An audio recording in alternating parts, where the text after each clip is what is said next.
Когда я спрашивала, а зачем они это делали над вами, зачем они вас пытали, какой смысл, если вы все равно уже в тюрьме? А они говорят, чтобы показать свою власть, чтобы люди поняли, куда они приехали, что вот здесь их власть. Навальный — это политический заключенный. Он ведет себя так, как отрицало, потому что он не подчиняется, какие-то права качаются от страшной силы, и не только свои права, но и чужие права. А нельзя качать права, потому что все должны следовать закону тюремному и подчиняться. И потом я себе сказала так: Зойка, или ты прекращаешь бояться, или ты уезжаешь. И я решила остаться.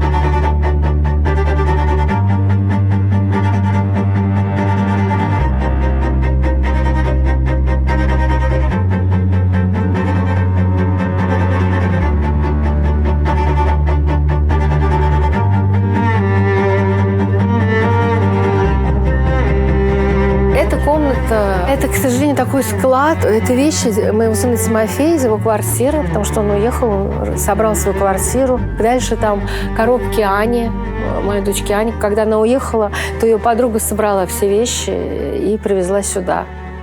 То есть вы живете с этими коробками? Я живу с этими коробками, да. Но здесь никто не живет в этой комнате. Раньше тут кто-то из детей всегда спал. Здесь очень много книг. Вот это мой красный чемодан, где собраны все мои бумаги для того, чтобы я смогла написать книгу про свою семью. Все уголовные дела моего дедушки, бабушки.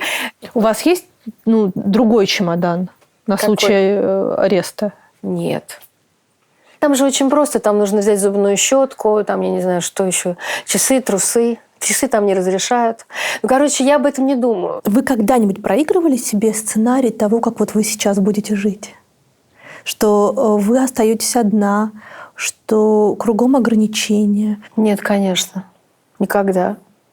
Я вообще никогда не думаю о том, что будет в будущем. Я единственное строю планы. У меня есть какое-то определенное количество текстов, которые я должна написать. Вот у меня есть тетрадка, и в ней я пишу, там, сделать то-то, то-то, то-то, или какие-то дела сделать, да, какие-то бюрократические, может, вещи. Сколько вам нужно текстов написать? Я хочу написать 3 книги за оставшееся время, которое мне еще предстоит прожить. Я отниму у вас немного времени от написания книг этим интервью, но для этого мы должны выбрать цвет, на котором мы будем разговаривать. Фиолетовый. Фиолетовый. Хорошо? Фиолетовый. Скажи, Гордеевой, скажи.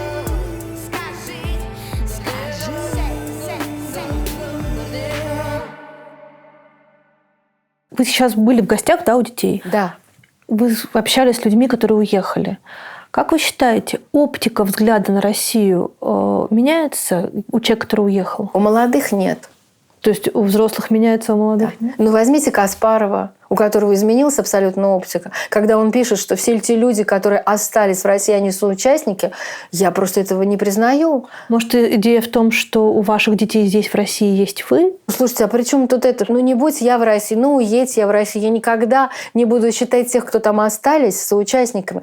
Если я, например, по какой-то причине уеду, то я буду очень страдать, потому что я оставила этих людей, и близких своих друзей, и вообще людей, понимаете? Нет, я считаю, что Каспаров, он же не один такой. Есть много людей, которые так говорят. Это все к тому же вопросу, почему они нас победили. Потому что сейчас у людей есть разделение. Вот мы уехали, потому что здесь невозможно жить, а вы здесь остались, вы такие-сякие, да? Вот снимают фамилии авторов спектаклей в театрах. Лучше бы закрыли бы все театры, закрыли бы все книжные магазины, но было бы честно. Они согласны с этим.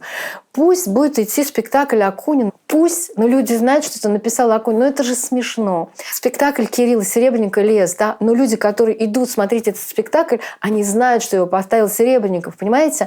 Да, это та игра, в которую мы сейчас играем, это вот эта самая фига в кармане, да, как было в советское время. В какой-то смысле это та же фига, но другая, в другом кармане. В каком-то смысле цепочка компромиссов, да. Но где тот компромисс, который, по-вашему, уже недопустим? То есть можно убрать имя из афиши, можно убрать афишу, можно даже убрать спектакль. А что нельзя делать? Я человек слова, я пишу. Я могу сидеть и писать себе в стол, как писали мои родители очень долго, пока их не стали публиковать на Западе и потом уже в России. Да? За мной нет никакого коллектива. Поэтому я не могу давать этим людям советы. Совет, который я должна им сказать: ребята, до какого компромисса вы дойдете? Когда вам что скажут, что вы должны написать, я не знаю, что «Единая Россия» самая лучшая партия в мире. Когда вам скажут: поставьте на своем театре букву «Z», наверное, если бы я была главным режиссером какого-то театра, я сказала: нет, эту букву я ставить не буду, потому что я не согласна с этой буквой. Вот мне кажется это. Потому что эти люди, они понимают, в каких условиях находятся те, которые здесь остались. Но люди все не могут из России уехать, у которых здесь есть театры, у которых здесь есть больницы, многие врачи уехали, но какие-то же остались. Ну, в России же должны быть театры, врачи, учителя. Она как-то должна функционировать. Эти все люди, вот, с которыми мы дружим, они сейчас вот возьмут все и уедут. Священники, например, возьмут и уедут. И нормальные, верующие в Бога, они все уедут. А вот неверующий патриарх Кирилл останется. Понимаете? И это что, нормально будет? Да нет. Это будет какая-то другая страна. Но так никогда не будет. Потому что так никогда не бывало. Ведь были люди, которые оставались, которые шли в лагеря, священники и так далее, которых расстреливали. Они тоже могли уехать. Или, например, в советское время же было очень много людей, которые оставались и жили во внутренней эмиграции. И писали книги, которые потом мы все читали. Есть этический такой парадокс, над которым я думаю все это время, и я лично для себя не знаю на это ответа. Общество оппозиционное осуждает людей, которые поехали врачами в Мариуполь. Угу. И дальше возникает такая этическая ловушка. А как было бы лучше? Чтобы врачей там не было? Я считаю, что врачи должны ехать в Мариуполь, если они туда едут лечить людей. Если они потом не встанут, ну, в смысле, я не осуждаю, например, Евгения Миронова, который приехал, по-моему, в театр, да, мариупольский, и там что-то такое говорил. Ну, как бы говорил о том, что тут такой театр, мы его возродим. То есть он не сказал ничего о том, что этот театр был, с ним что-то сделали, да, что его больше нет. Я могу понять и представить, что могли сказать Евгению Миронову, почему он так сделал. И когда мои знакомые артисты говорили: ну почему он так сделал? Я говорю: слушайте, я не знаю, я не была на его месте. Но врачи же могут туда ехать тоже по разным причинам. Кому-то сказали: слушай, если ты не поедешь в Мариуполь, ты должен эмигрировать. А есть, наверное, врачи, которые хотят лечить людей. Я не знаю. Ну, то есть я хочу сказать, что если эти врачи просто лечат хорошо, ну, наверное, они могут поставить условия, сказать, что я не выйду потом и не скажу, что здесь все прекрасно и так далее. То есть не буду делать никаких политических заявлений, потому что я врач. Понимаете? А если ты врач, но ты как бы вписываешься в какую-то вот политическую игру, да, это плохо. Если бы я была врачом, сказала: хорошо, я пойду лечить, но только давайте я не буду политикой заниматься. Но если тебе скажут: слушай, нет, ты должна политикой заниматься, ну тогда, значит, я, наверное, бы не поехала. Наверное.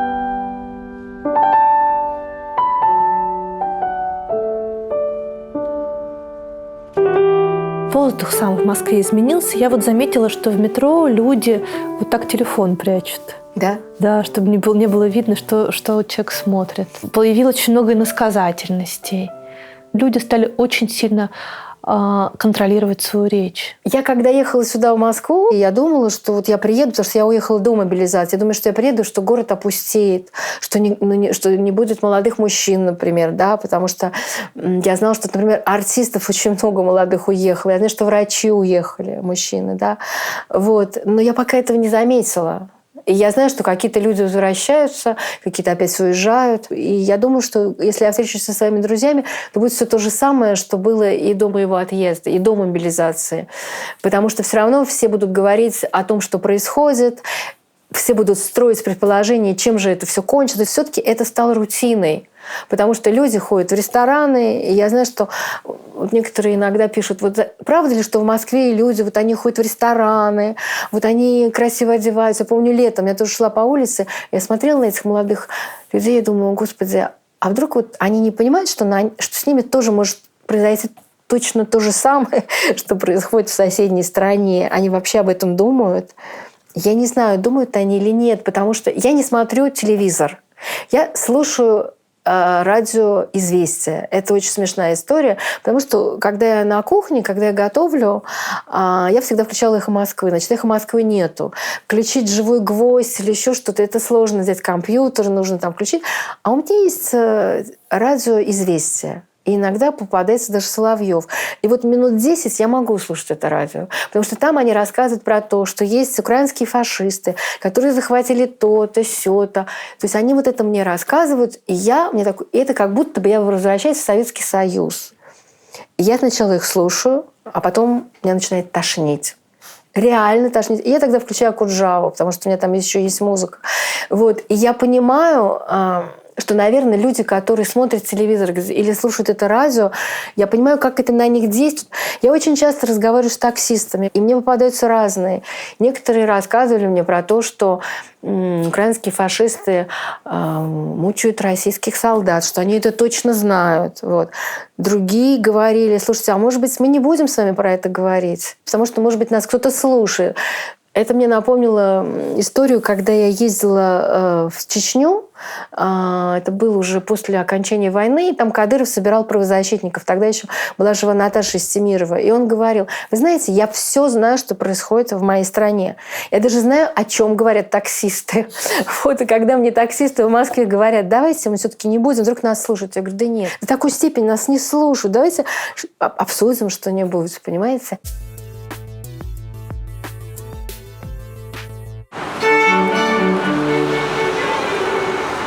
В 1737 году один русский студент, поехавший учиться в Марбург, так отчитывался о своих расходах.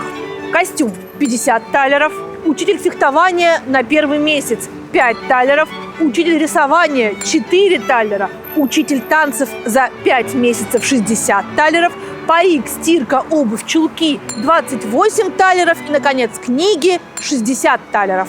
За траты на фехтование и танцы 25-летнему Михаилу Ломоносову, а это был именно он, здорово влетело в ответном письме от попечителей из Петербурга. Но у него были свои причины на такие траты. «Зело задиристы», писал он о немецких однокурсниках, «то и дело пускают в ход кулаки, а то и шпаги». Впрочем, в Германии Ломоносов не только кутил и ввязывался в драки. За 4 года учебы в Марбурге и Фрайбурге он изучил основы теоретической и практической химии и физики, арифметики, тригонометрии и даже металлургии, параллельно обучаясь немецкому, французскому и итальянскому языкам, занимаясь переводами и изучая европейскую литературу. Именно в Германии Ломоносов понял и оценил важность преподавания не на латыни, как было принято тогда в большинстве российских университетов, а на родном языке. Там же он проникся идеей доступного образования для всех вне зависимости от чинов и сословий. На этих идеях был основан Московский университет, открытый в 1755 году благодаря Михаилу Ломоносову и при его активном участии. Получить образование в Европе во времена Ломоносова было ой как непросто. Сегодня это сделать чуть легче, потому что можно обратиться за помощью в специальное образовательное агентство. IQ Consultancy как раз такое агентство. Оно работает на рынке уже 21 год. И с его помощью уехали учиться в другие страны больше 8 тысяч студентов. Специалисты агентства помогают определиться со страной, планом подготовки, конкретным учебным заведением и сдачей языковых тестов, а также в визовых вопросах и адаптации в новой стране. IQ Consultancy работает только с академически сильными школами и университетами, поэтому можно быть уверенным в том, что вы не просто поступите учиться за границу, а получите качественное образование. Возраст, кстати, не имеет значения. В агентстве помогают подобрать и среднюю школу, и вуз, и образовательную программу для тех, кто хочет повысить квалификацию или получить новую профессию.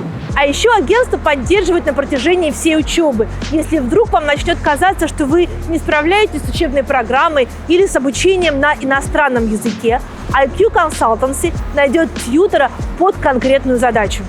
Переходим по ссылке в описании и оставляем заявку, чтобы подобрать оптимальный вариант для обучения за границей. Россия на втором месте в мире по количеству заключенных после США. Но Россия – это как раз, мне кажется, та страна, про которую можно много понять, изучив ее тюрьмы.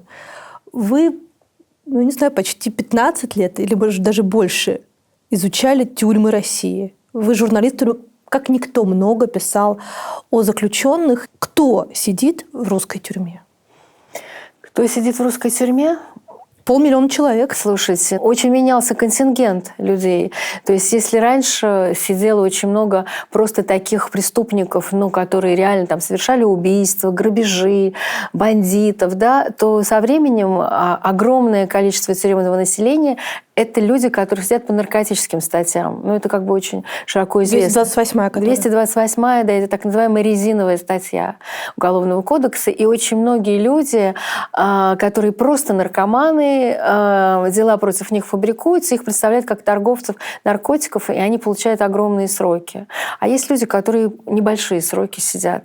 А раньше, когда я только начинала писать, сидело очень много людей, которые воры, такие не воры в законе, а просто воришки, да, люди, которые сидели за кражу, там, не знаю, 2 батонов хлеба или там, я не знаю, килограмм макаронов, за какую-то ерунду. Но сейчас эти статьи, если ты украл, ну, не на небольшую сумму денег, за это не сажают в тюрьму, там дают другие альтернативные наказания. То есть за эти 20 лет очень менялось законодательство, Уголовный кодекс, и когда я только начала писать о тюрьме, это было, наверное, даже не 20 лет, а 30 лет назад, был 1 миллион заключенных. Да? В 90-е годы я занялась этой темой, когда я познакомилась с Валерием Абрамкиным. Это был такой великий русский правозащитник, реформатор тюремный. И я с ним ездила во Францию как переводчик, и потом он меня увлек этой тюремной темой, я стала писать.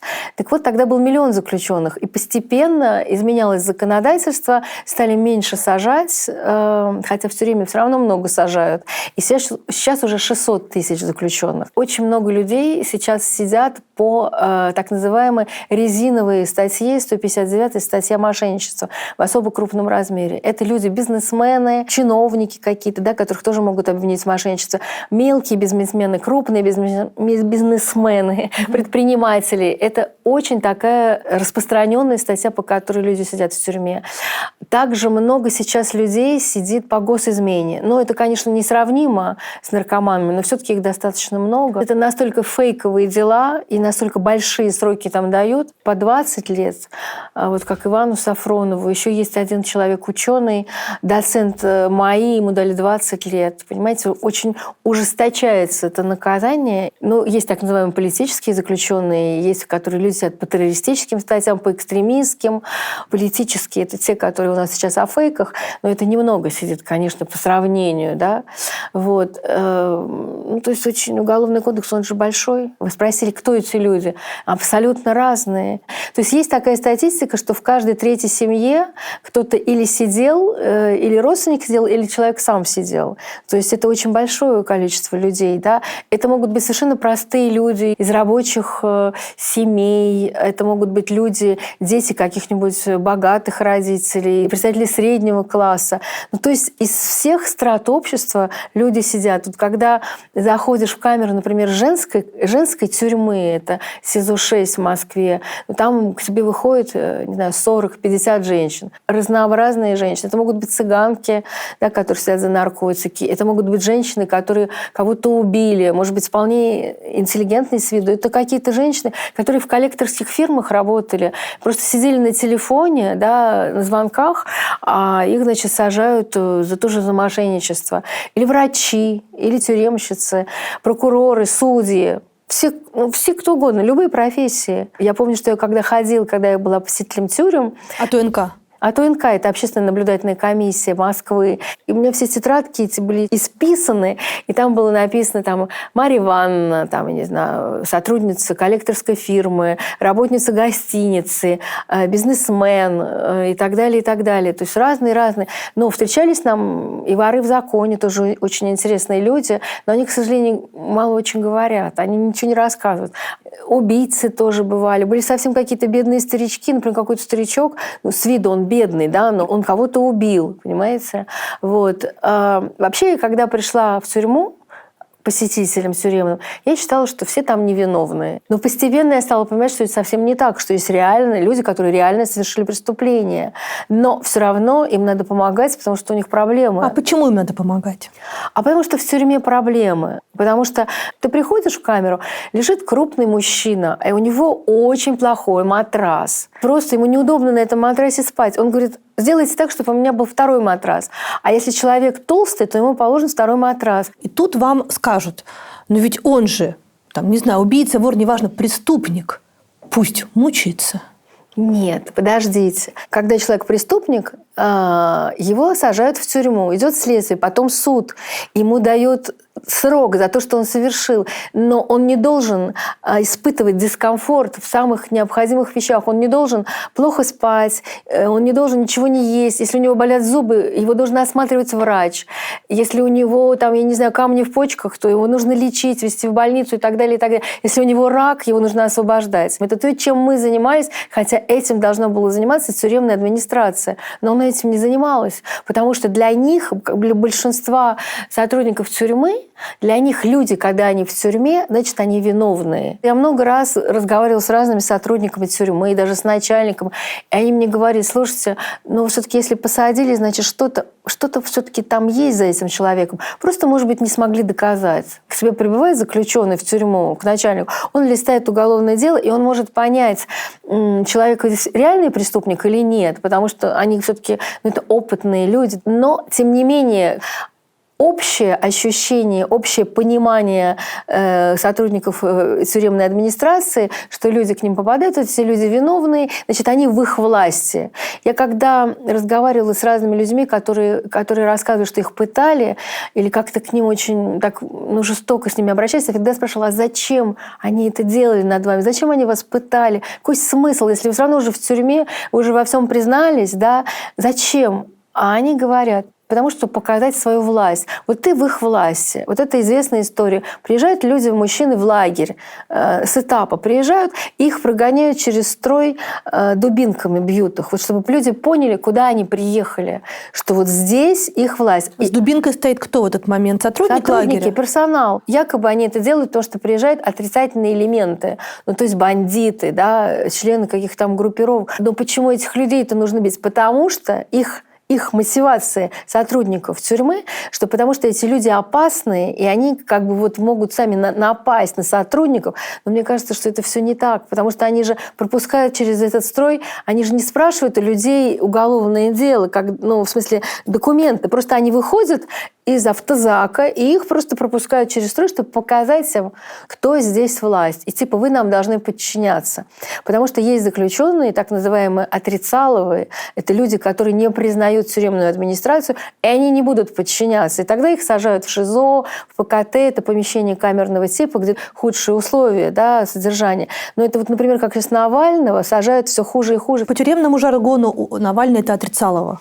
Нет, Навальный – это политический заключенный. Я не думаю, что они его называют отрицаловым, но он ведет себя так, как отрицалово, потому что он не подчиняется тюремной администрации, он вообще еще там какие-то права качает со страшной силой, и не только свои права, но и чужие права заключенных. А нельзя качать права, потому что все должны следовать закону тюремному и подчиняться, и чтобы жизнь их там была, не то чтобы она превратилась в ад, но просто вот чтобы все было по правилам.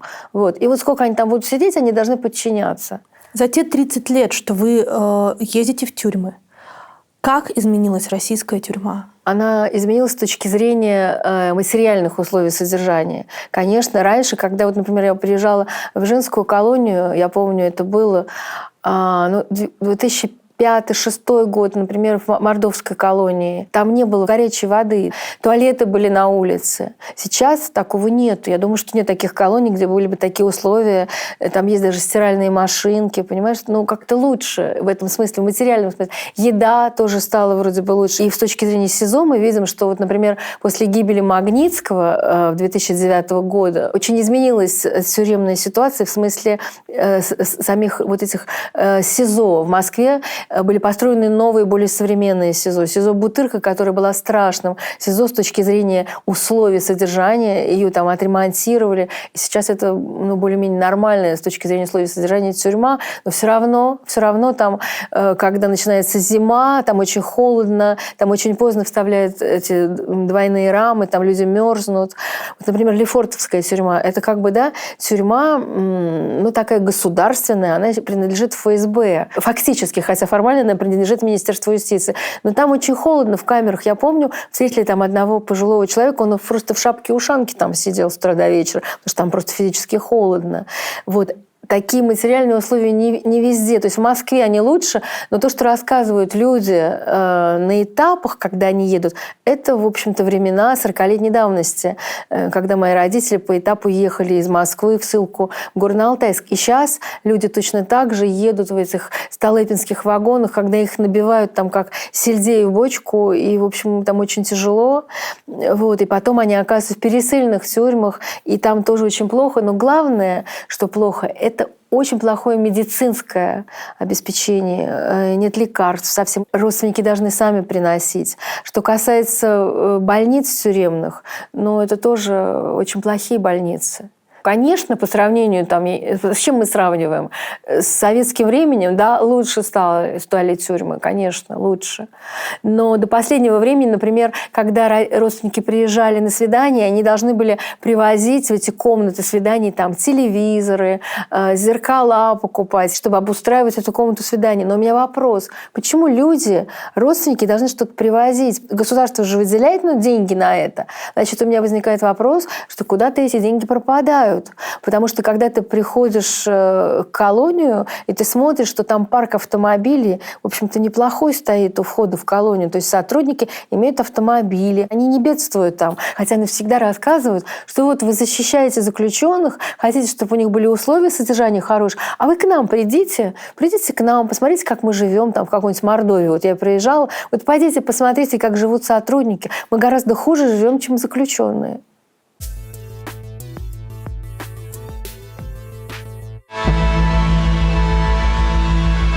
Стресс – это не всегда про негативные последствия. Мне, например, нравится состояние умеренного стресса. В нем я лучше себя чувствую и лучше работаю. А еще кратковременный стресс улучшает память. При этом слишком сильный и постоянный стресс имеет обратный эффект. У каждого человека реакция на стресс проявляется по-разному. У меня, например, это дикая сонливость.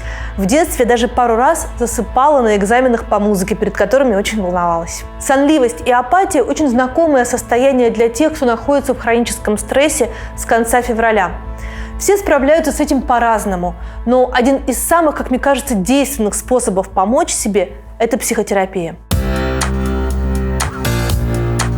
А подобрать себе психотерапевта можно при помощи Ясно.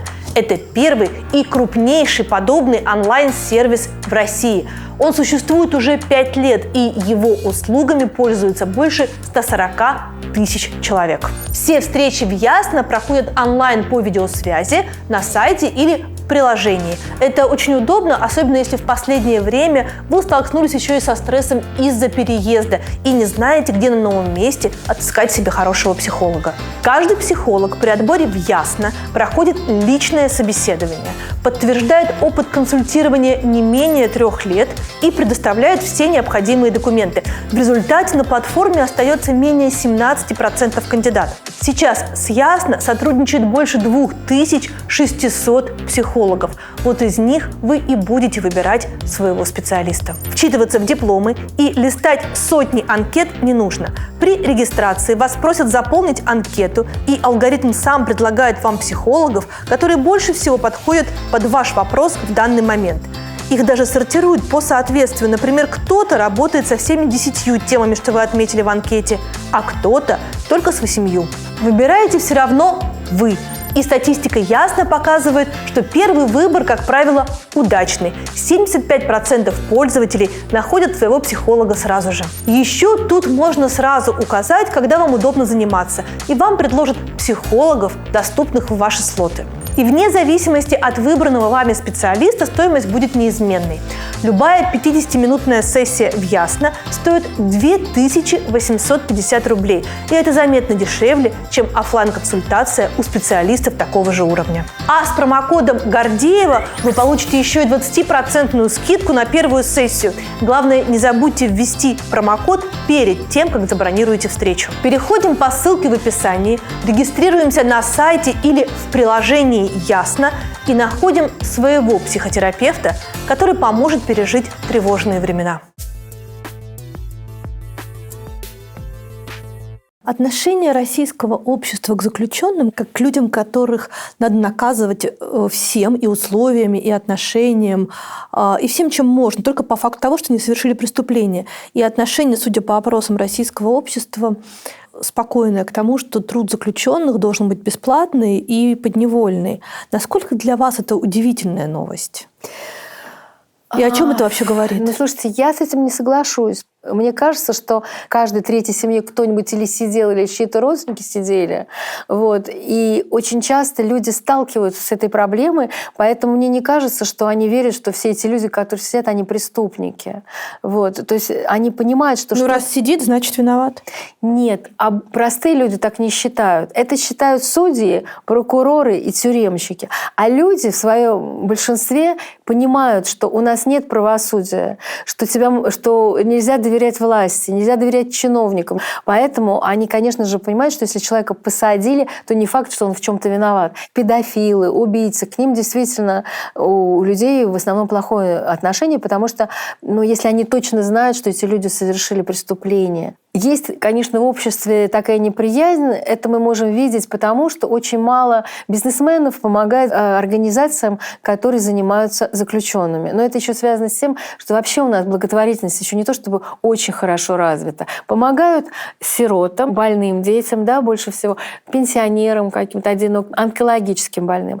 Им помогают вот этим организациям. А когда ты просишь денег, да, на заключенных, вот, например, я помню, мы просили деньги, чтобы люди собрали, чтобы можно было холодильники купить в московскую тюрьму.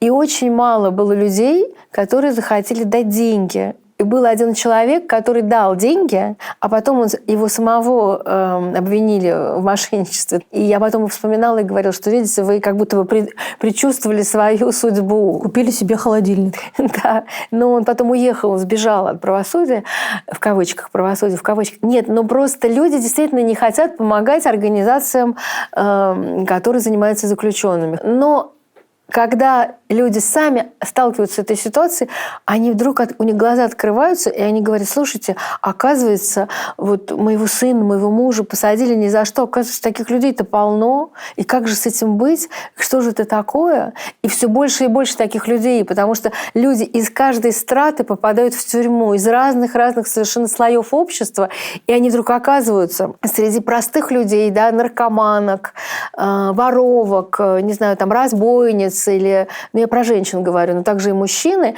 и они вдруг понимают, что они все, как это называется, коллеги по несчастью, да, вот, и это очень меняет людей, и они начинают помогать. Я помню, когда я посещала, это была «Матросская тишина», вип-тюрьма, и там был сенатор Фетисов, Глеб Фетисов, и он говорил: слушайте, да, нужно тюрьму как-то реформировать. Вот я выйду, и я, значит, предложу свою программу реформирования тюрьмы, потому что это невозможно. Предложил?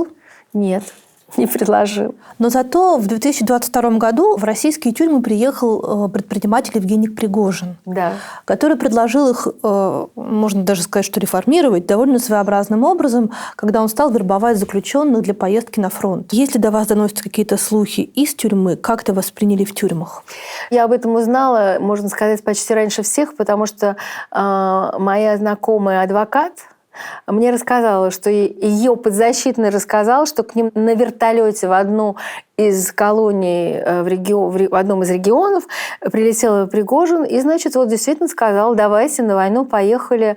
И они его спросили: а мы можем родственникам своим рассказать? Он сказал: да, конечно, без проблем. И если вы убийцы или разбойники, то это даже лучше.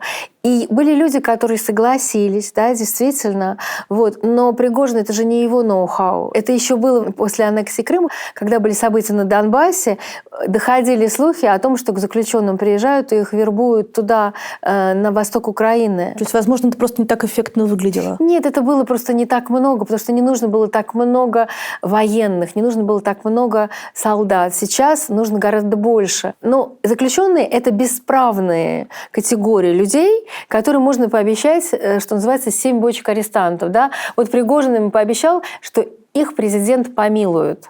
И они ему поверили, есть те люди, которые поехали, потому что они понимают, что они здесь будут сидеть много-много лет, и они не освободятся, а тот он вроде им пообещал, что вот они повоюют немножко, да, и потом получат помилование президента. Я не знаю, что у них в голове, что вообще в голове у человека, который на это решается. Мне трудно, но я вполне допускаю, что таких людей довольно много. Ольга Романова давала цифру 20 тысяч, но это очень мало. 600 тысяч заключенных и всего 20 тысяч людей, которые якобы согласились. Но это не очень большая цифра.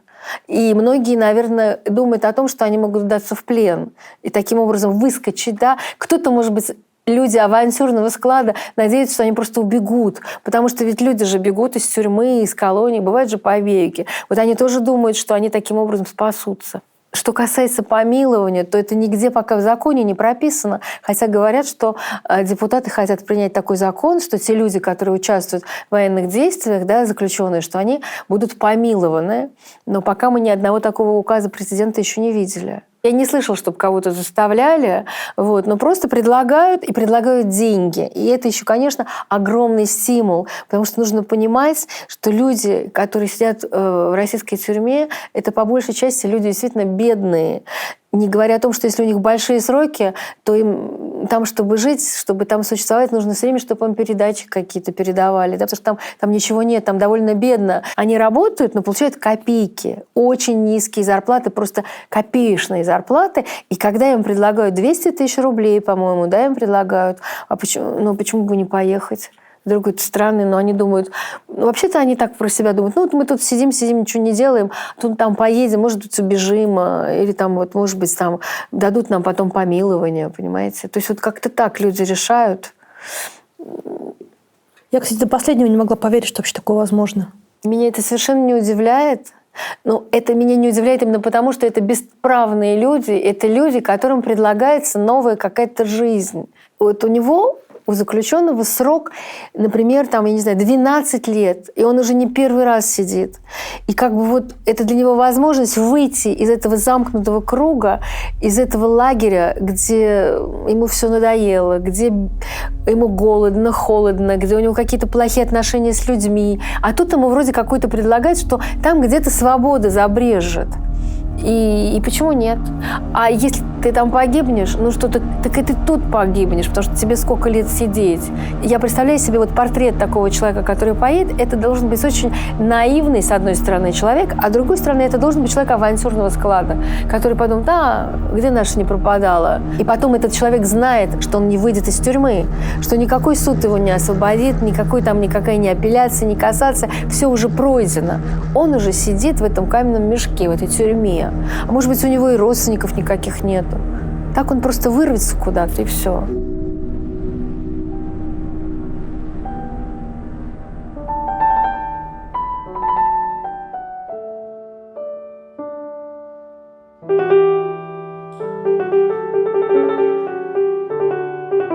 Тут мы встречали Новый год, день рождения, да. Тут вот сидела моя подруга Люся Улицкая со своим мужем Красулиным, который тут куча его картин, да, и другие люди. Мои внуки тут бегали, у меня 5 внуков.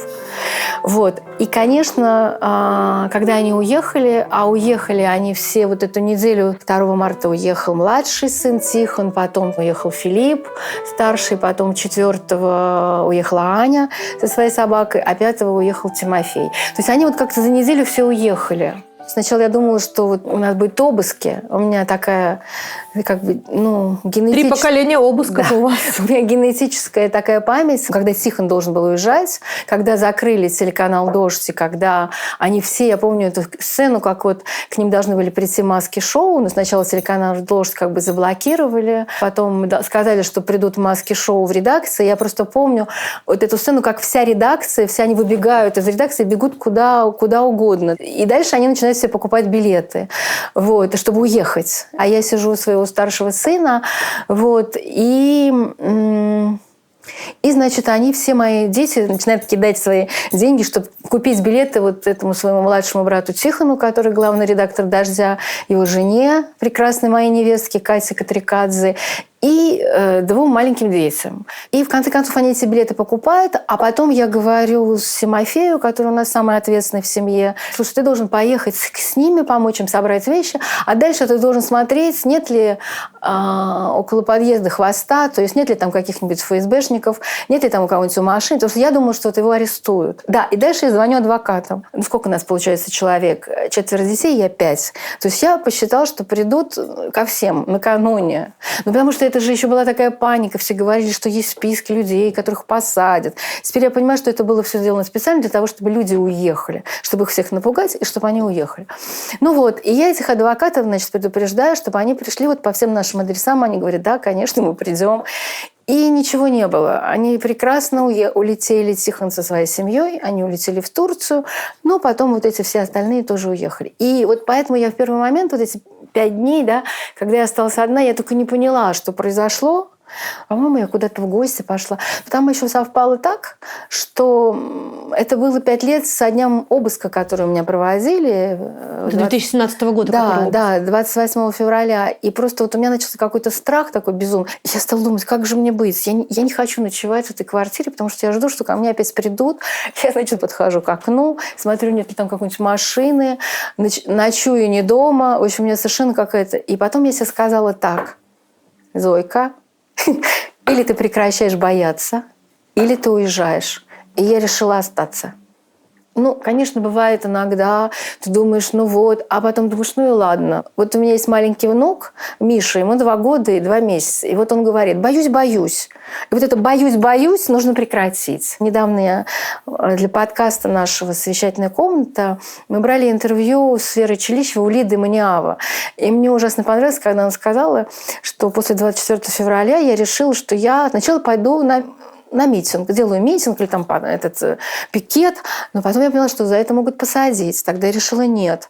Я решила, что я буду хранить свой хоспис и не буду ни о чем говорить. А потом я поняла, что это шизофрения, и я решила называть вещи своими именами и ждать ареста. Я не могу сказать, что я такая, как Лида, я не такая героическая. Я не называю вещи своими именами, но я не жду ареста. Но просто я сказала себе, что хватит бояться в 63 года, когда уже за плечами такая большая жизнь и очень счастливая жизнь. Поэтому чего?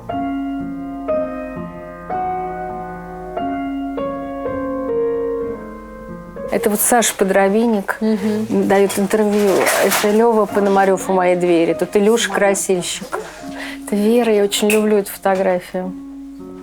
Видите, Вера, Надежда. Я не думала. Надежда.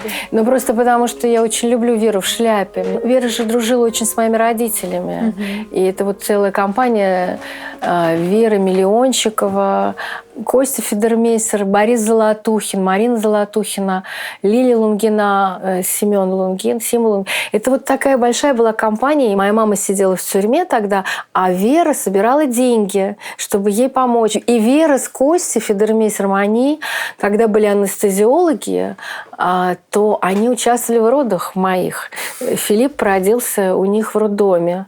А еще когда родился Тимофей, это был в тот час, когда из квартиры забрали моего папу, был обыск, и его арестовали. Я лежала в этом родильном отделении, в родильном такой палате. Мне принесли Тимошу, а потом она мне каким-то образом поднесла телефон. Я смогла позвонить Вите, и Витя, мой муж, сказал, что, знаешь, только что увели твоего отца из дома, а только что в этот же час родился Тимофей.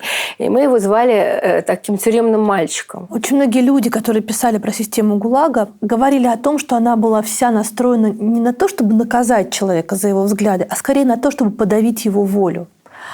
В том, что касается политических заключенных, так ли устроена эта система до сих пор? У нас не так много примеров, когда политических заключенных подавляли в тюрьме. Мы знаем, пожалуй, одну такую сильную историю. Это историю Ильдара Дадина, которого в тюрьме пытали, в колонии пытали. Но я немножко знаю Дадина. Это действительно человек, который очень, в какой-то степени дерзкий, да, который мог войти в конфликт с начальством, и чтобы его, значит, проучить, они, наверное, даже не посмотрели на его статью, ну или решили, что они они могут с ним делать все, что угодно. Да? Вот. Что касается, например, Михаила Ходорковского, да, действительно, у него тоже была история, когда его чуть не убил его сокамерник, он в глаз ему каким-то ножичком, да, пульнул, и, может быть, даже он его хотел убить, мы не знаем. Что касается девушек из Pussy Riot, которые... Ну, были, конечно, истории, когда их травили, заключенные их травили, да. Они боролись там за права заключенных в своих лагерях, да, в своих колониях. И в этом смысле, и поэтому хотели, чтобы они были как все, да, чтобы они не восстанавливали других заключенных против администрации. И поэтому на них была травля, но они с этим очень хорошо справлялись, потому что важно в истории политических заключенных, у них всегда есть адвокаты. Есть адвокаты, которых посещают очень часто. У простого уголовника у него нет денег на адвокатов. Понимаете, к нему не будет приезжать каждую неделю адвокаты, приходить, как к Ходорковскому ходил, как ходили к Маше Алехиной и к Наде Толоконниковой. Помните Костю Котова, моя подруга Маша Эйсмонт, адвокат, она ездила к нему каждую неделю во Владимир именно для того, чтобы посмотреть, что с ним происходит. Потому что она знала, что его могут прессовать, да, каким-то образом, именно для того, чтобы политический заключенный как бы не разложил лагерь. Да. То, что происходит с Навальным, это подавление? Ну, Навальный – это, как известно, главный враг Путина. И, конечно, Навального, которого не смогли убить, совершенно чудесным образом его удалось спасти. Да? Это человеческий фактор. Я считаю, что и Бог в этом тоже принял участие, и он чудом выжил. И, конечно, он человек, который не смирился, который не сломался, и его нужно сломать. Его нужно просто, доконать, понимаете? И, с одной стороны, это еще имеет эффект просто еще для людей, да, для всего общества, которые видят, как человека смелого подавляют, да, как его доканывают.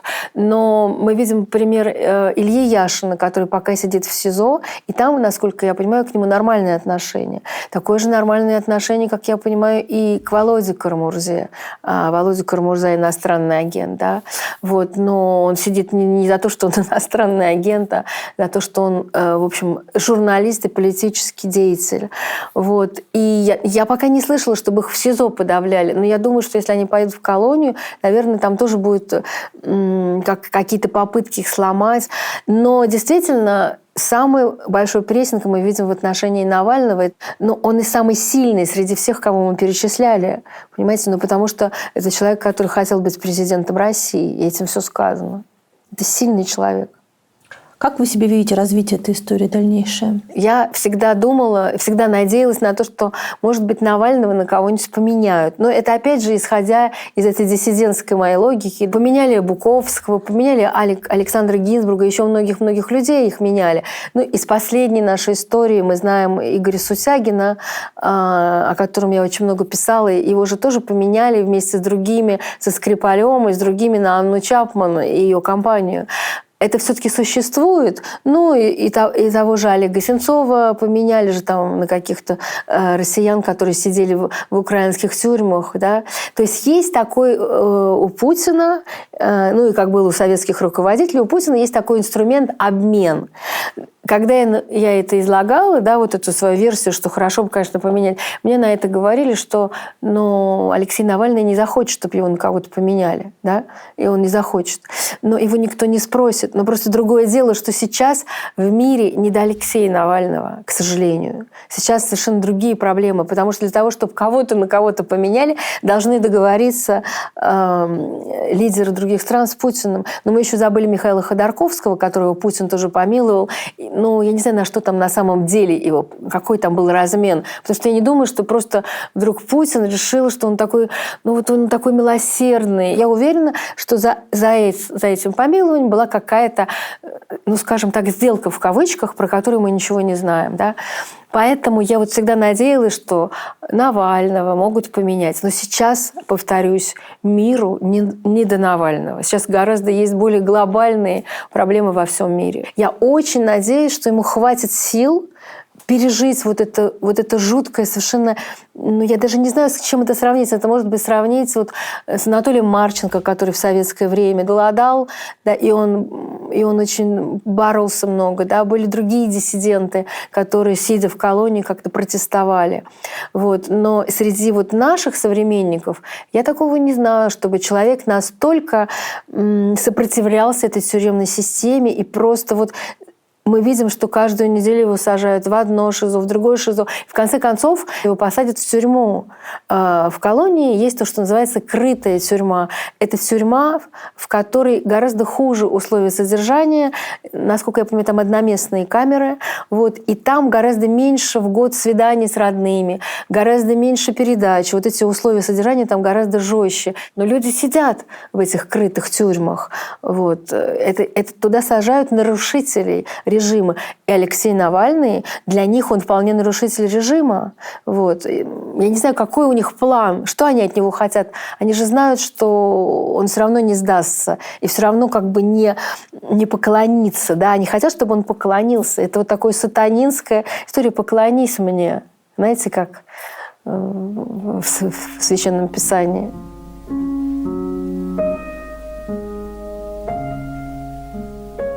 Вот это ваши родители? Да, это мои родители. Это замечательная фотография. Есть такой замечательный фотограф Игорь Пальмин. Он фотографировал очень многих людей того времени. Да. До ареста, я думаю, что это какой-то, наверное, 75-й год. Вот. А это, получается, семейное, самое такое? А это, да, это семейное. И тут, мне кажется, тут все есть. Все мои дети. Это счастливый момент вы фотографируете? Да, счастливый. Да, но счастливый момент – это середина 2000-х годов. Та же самая квартира, та же самая комната. Вы оказались примерно в той же точке, в которой вы были, когда арестовывали вашу маму, когда арестовывали вашего папу, когда вы точно так же сидели, Борис, вы прятали, если не ошибаюсь, самоиздатовскую литературу в кроватку ребенка. Мы ничего тогда не прятали, мы просто не ожидали этого ареста. К нам пришли очень поздно вечером КГБшники с понятыми какими-то людьми, на дачу приехали. Тогда же у диссидентов сажали за хранение книг, которые выходили на Западе. Да? У моих родителей было полно таких книг. И моя мама выпускала сборник христианского чтения «Надежда», который выходил в издательстве «Посев». Это было такое страшное издательство «Враг». Вот. НТС, Народный трудовой союз. Вот. И еще у нас было очень много таких книг. И вот они эти книги все забрали. И потом они маму увезли. У меня был маленький сын Филипп, ему было 4 месяца. Я осталась с ним вдвоем. Мужа у меня тогда не было. Помню эту картинку до сих пор. Вот это моя дача, дорога, значит, какая-то черная Волга. И я знаю, что они ее увозят. А одновременно у моего папы на другой квартире в Южинском переулке тоже был обыск. И он потом рано утром ко мне приехал. У нас был стол. И в этом столе был такой ящик, как будто бы вот он незаметный. И в нем еще были книги, которые там хранились, потому что кто-то их привез из-за границы и не успели их разложить. Ну вот, так эти книги мы погрузили в детскую коляску, и вот это мы пошли к соседям, ну не к соседям, а к нашим друзьям, которые рядом там снимали дачу в отдыхе в Кратово, и мы им туда эти книжки отдали. А так мы не прятали ничего. Наоборот, эти КГБшники искали, они вынимали моего маленького Филю с своей кроватки, и там они рылись, у него искали. Они искали в его детских вещах тоже. В 2017 году, когда ко мне пришли тут с обыском по делу Ходорковского и по делу апатита, я работала на сайте МБХ-медиа, который не признан иностранным агентом, просто заблокирован.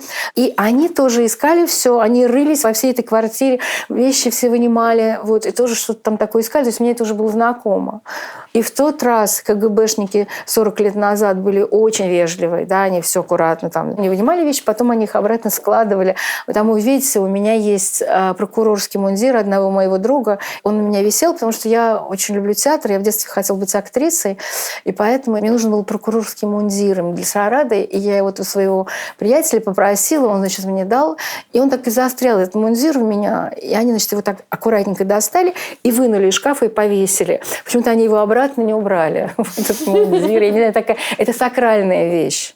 Но в любом случае жизнь, сделав круг, вернулась в ту же точку. Как так получилось? Вы знаете, это как раз вот очень важная тема, на которую у меня нет ответа. Почему мы проиграли? Вы – это кто?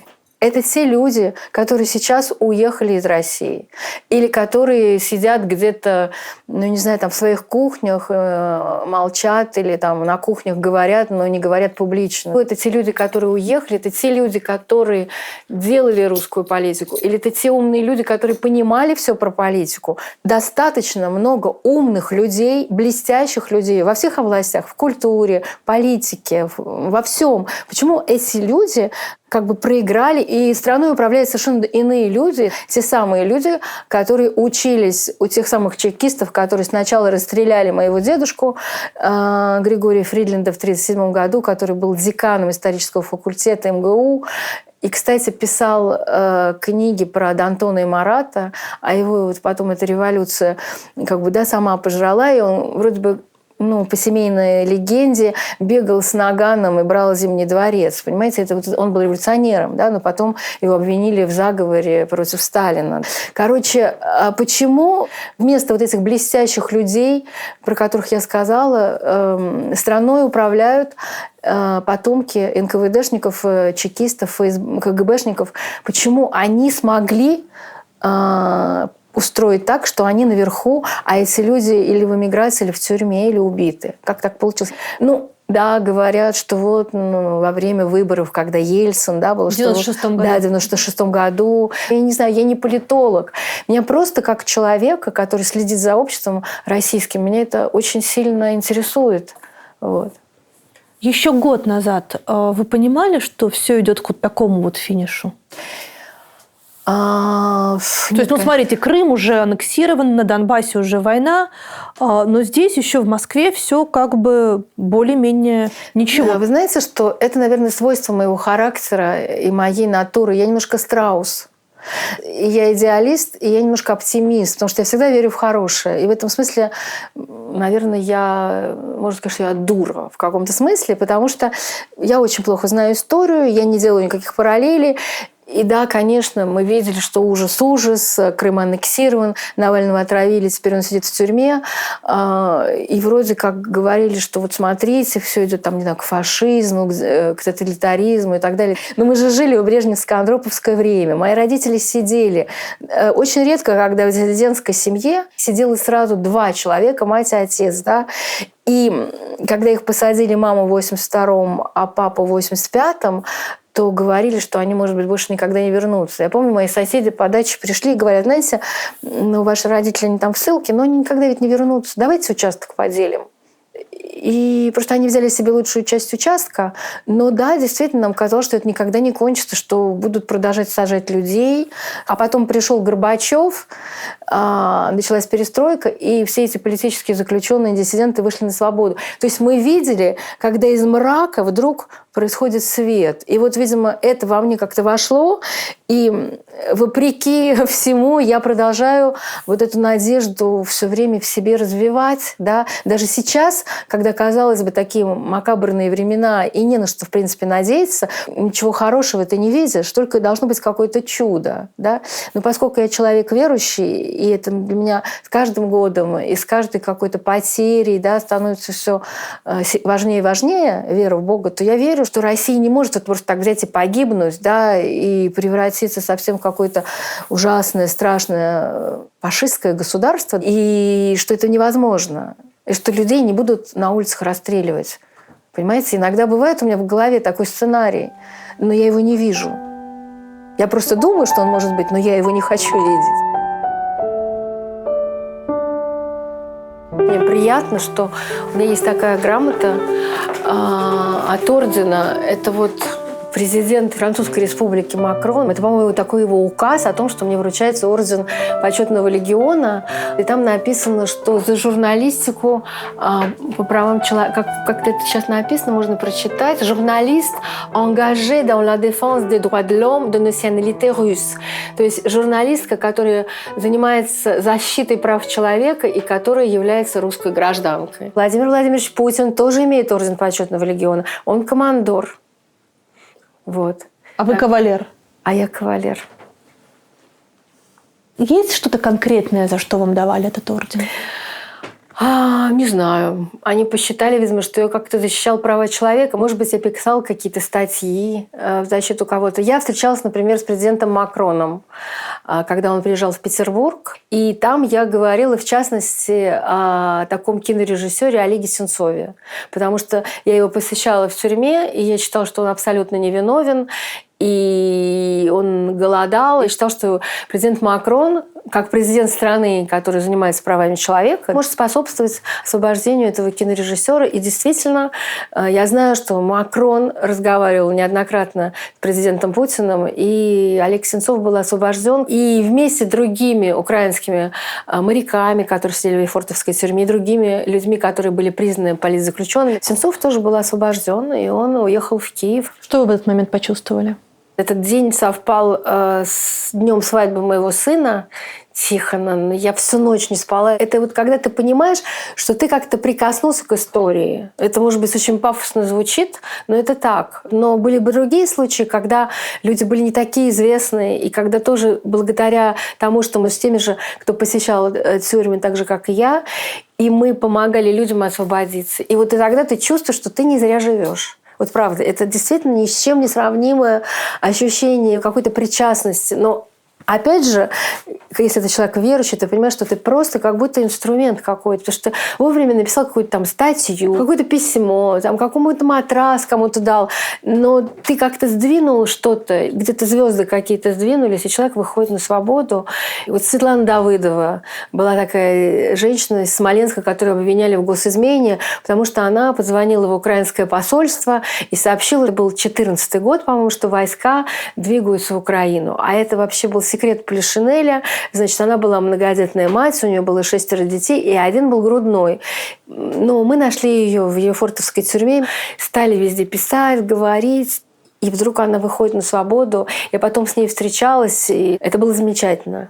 Но, к сожалению, не удается всегда этого добиться. Вот сейчас, например, сидит потрясающая женщина, с моей точки зрения, это Карина Цуркан. Это топ-менеджер компании «Интеррау». Ее обвиняют в госизмене, ей дали 15 лет. Вот она уже 4 года сидит. И сейчас она сидит во Владимирской колонии. И там очень тяжелые условия.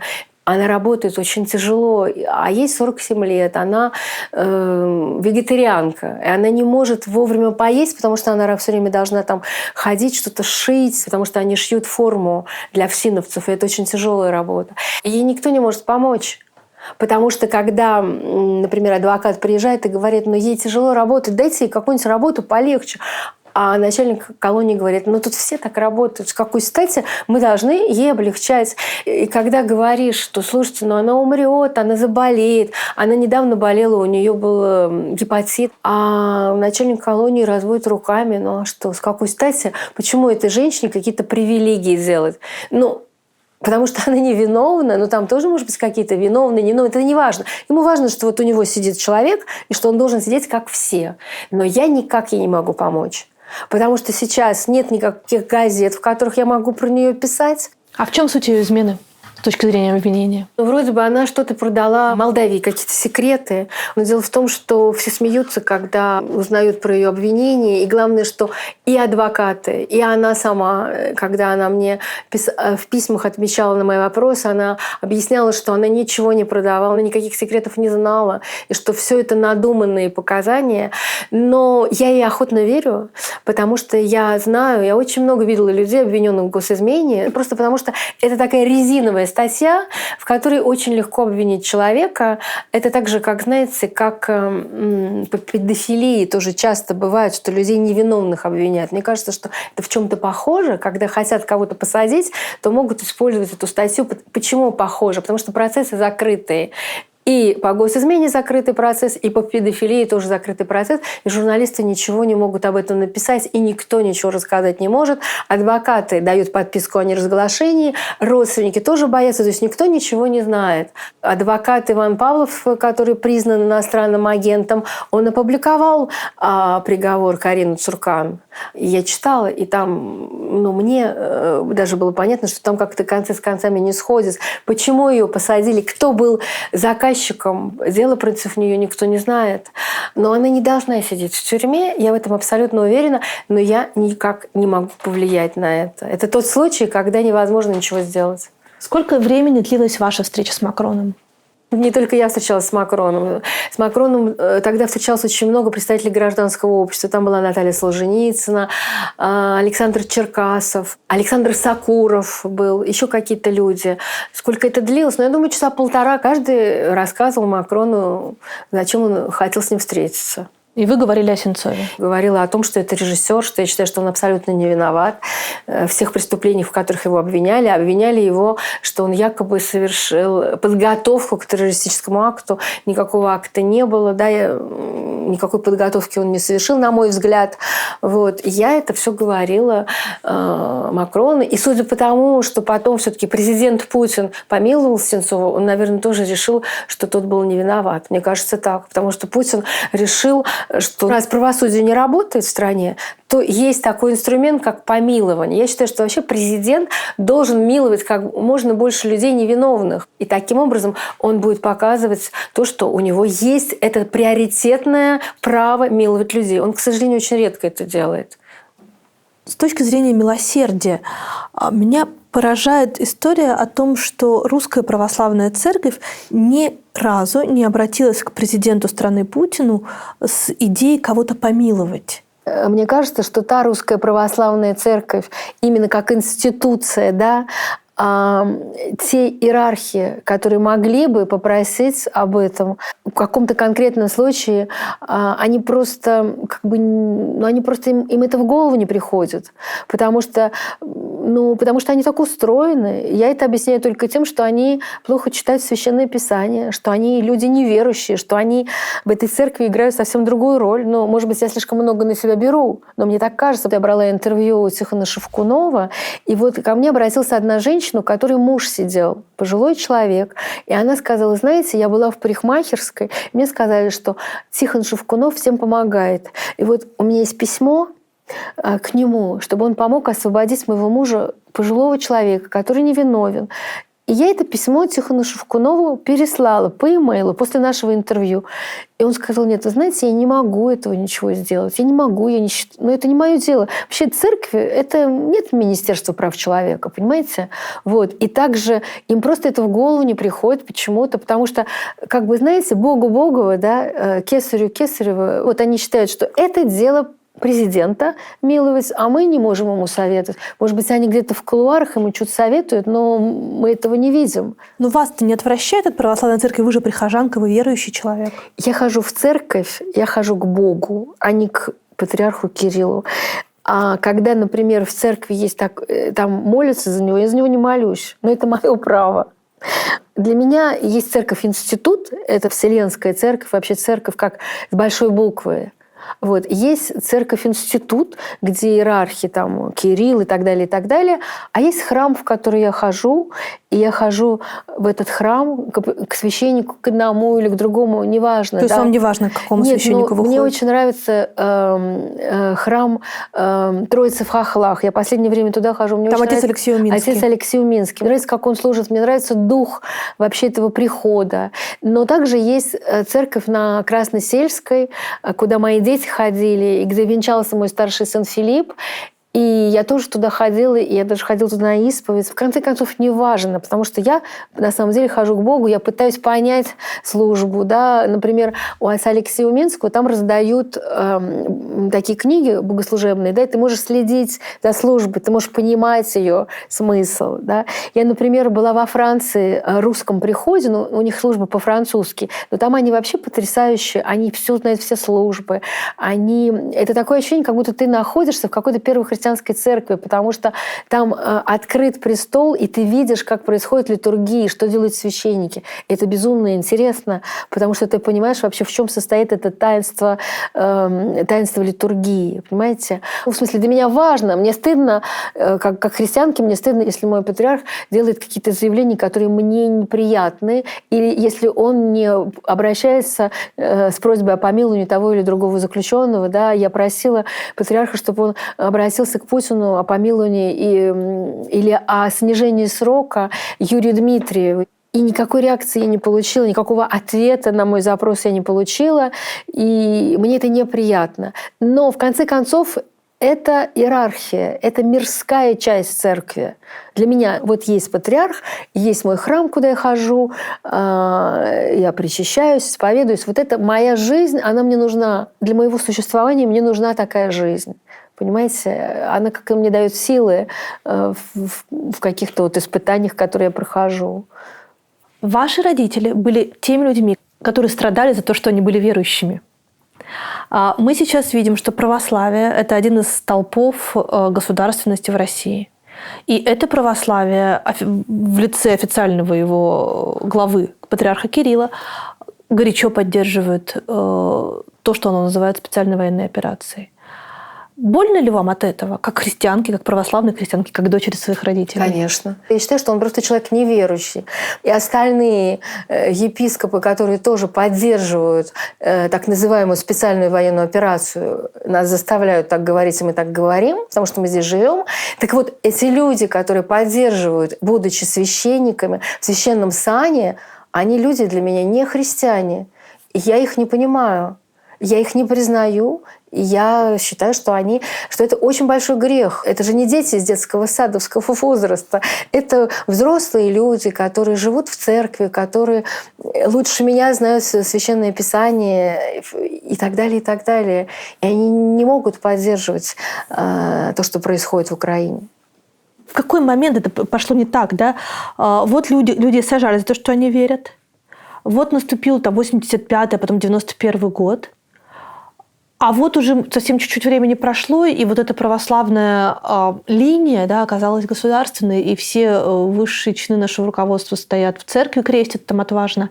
И это тоже какая-то часть политики. Это пошло еще с того времени, когда был митрополит Сергий Строгородский, который присягнул Сталину, который не протестовал против того, что делал Сталин. Ну, я очень примитивно это говорю. Да? И дальше наша церковь, Русская Православная Церковь, она почитает Сергия Строгородского. Вот. И когда я брала интервью у митрополита Тихона Шевкунова, то мы с ним как раз спорили об этом. Он говорит, да, правильно он говорил, потому что спасали церковь. Если бы мы пошли против Сталина тогда, да, церковь, то церковь бы уничтожили, ведь сколько было погибших священников. И ровно то же самое происходит и сейчас, потому что сначала была оттепель, да, вот была перестройка, церковь дали все, церковь стала свободна. Ведь те книги, которые моя мама издавала, их же невозможно было в церкви раздавать. Когда я была маленькая, мы в церковь ходили на праздники, и там милиция охраняла, да, и как бы особо туда пойти было нельзя. Меня, например, крестили на дому, а не в церкви, потому что это как-то было не очень разрешено в церкви крестить. Понимаете? То есть церковь была под запретом. А после перестройки церковь стала свободна. Но те люди, которые остались в церкви, это были те люди, которые служили советской власти, да, которые еще помнили, когда церковь была не свободна, и многие из них были сотрудниками КГБ. Это известно. Они были агентами КГБ. И известно, что и патриарх Кирилл тоже был среди агентов. Это не я придумала, это известно, потому что когда были открыты архивы, то Лев Пономарев, например, признанный сейчас иностранным агентом, ходил в эти архивы и многие другие, и там эти все клички были известны. Есть такой замечательный священник, отец Георгий Эдельштейн, он тоже работал очень много, раскрывая клички известных иерархов, тех, которые сейчас еще служат. И это как бы передается из поколения в поколение, так же, как в судебной системе, да, у нас в Верховном суде Вячеслав Лебедев сейчас, председатель Верховного суда, это тот судья, который судил моего отца. Он судил не только моего отца, еще Лену Санникову, еще каких-то диссидентов. Это такая же симфония с государством. И церковь всегда такая была. Она всегда была в симфонии с государством. Всегда там были некоторые мученики, которые шли против вот этого верноподданнического церковного уклада. Но сейчас у нас было письмо 300 священников, клириков Русской Православной Церкви, которые высказались против специальной военной операции. Но их было всего 300. Да? Ни один епископ не высказался, не осознал, что он предает Христа, когда он поддерживает эту военную специальную операцию. Ваша вера не пошатнулась сейчас? Нет, наоборот. Знаете, я вообще вот этого не понимаю, когда говорят, где был ваш Бог, когда убивали там кого-то, когда кого-то пытали и так далее. Слушайте, я не слежу за Богом. Это Бог за мной следит, да. Все, что происходит, это ужасная трагедия, но для чего-то это попускается Богом. Очень часто люди, когда они в горе, они находят утешение в вере. Но особенно те люди, которые верят в загробную жизнь, они верят в то, что они встретятся со своими близкими, со своими родственниками. Но главное вот для меня в том, что я ощущаю присутствие тех людей, которые ушли. Я ощущаю, как они мне помогают в каких-то моих жизненных ситуациях. Понимаете, я это чувствую. Я не сошла с ума. Вот я чувствую, как вот, тот же мой муж, который умер, да, я не люблю слово «ушел», потому что человек не уходит, он умирает. И я видела, как он умер. Вот. И поэтому я чувствую, что он мне помогает. Как он вам помогает?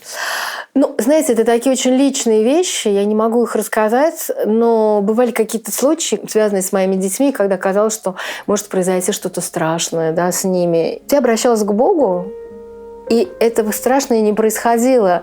И я понимала, что это не просто только Бог. Вот я так для себя представляю, что он там как-то вот шурует.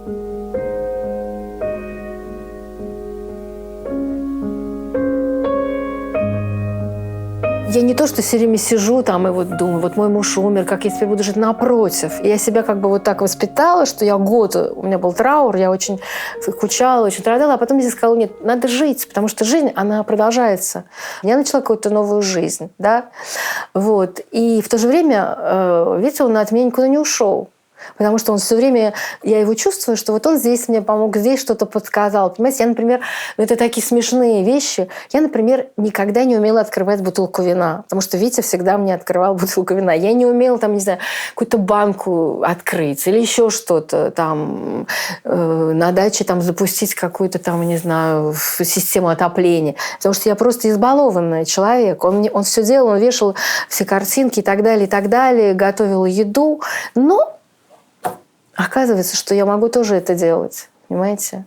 24 февраля вы подумали о том, что, может быть, хорошо, что его нет рядом?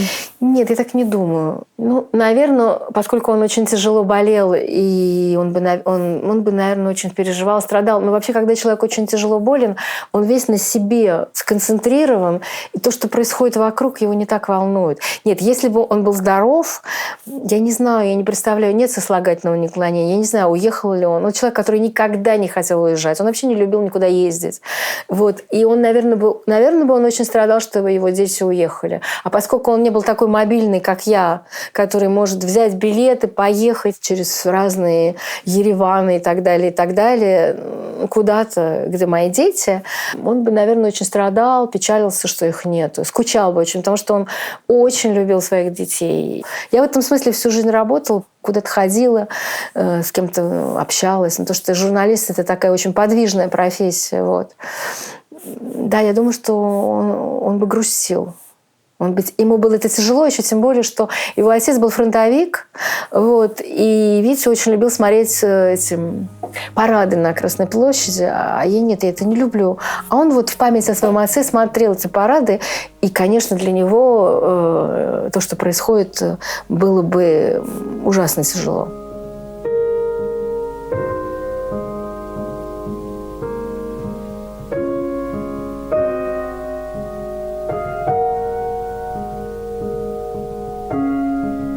Если я правильно помню, то эта фотография – это так, где кого-то провожают в эмиграцию. Да, мая 1981 года. И здесь Дюка Бруни, вот эта молодая красивая женщина, которая вот сидит, это она уезжает со своим мужем Сашей Радунским. И вот он сидит за бородой. И тут очень смешно. Тут, например, есть Иосиф Красильщик. Это отец Ильи Красильщика и Ани Красильщик, которая была женой моего сына Тихона. И вот он был такой красивый молодой мужчина, а сейчас он тоже очень красивый, но уже не очень молодой. Но он тоже не уехал. Иосиф не уехал. Ну, вообще, пожилые, вот такие, как мы, они не уезжают. Уезжают в основном молодые. Ну, просто нам очень трудно новую жизнь начинать. А они могут. У них есть задор, драйв. Чем этот отъезд отличается от тех отъездов, которые вы только что пережили? Он отличается, знаете, чем? Тем, что Дюка вернулась. Она вернулась в 91-м, по-моему, году. И еще чем она отличается, эта иммиграция, тем, что ее мама с ней не виделась, она не могла к ней поехать.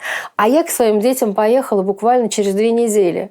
в Тбилиси. И я приехала такая довольная, счастливая, потому что на свой день рождения.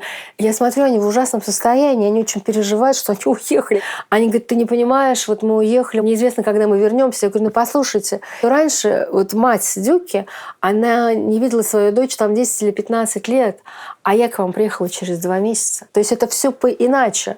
И они говорят, что как только все изменится, они первым самолетом прилетят. Мне даже сон такой приснился, знаете, что я лечу из Еревана в Москву, а когда ты летишь вообще из Еревана в Москву в реальной жизни, ну ты из Тбилиси долетаешь до Еревана, значит, кто-то выходит, и потом садятся новые люди на места тех, которые приехали из Тбилиси. Ты просто полчаса сидишь в самолете.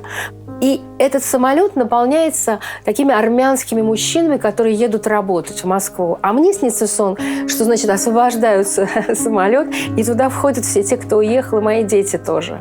Просто вот мне очень редко снятся сны, но такой сон мне приснился. То есть они как будто бы возвращаются. Понимаете?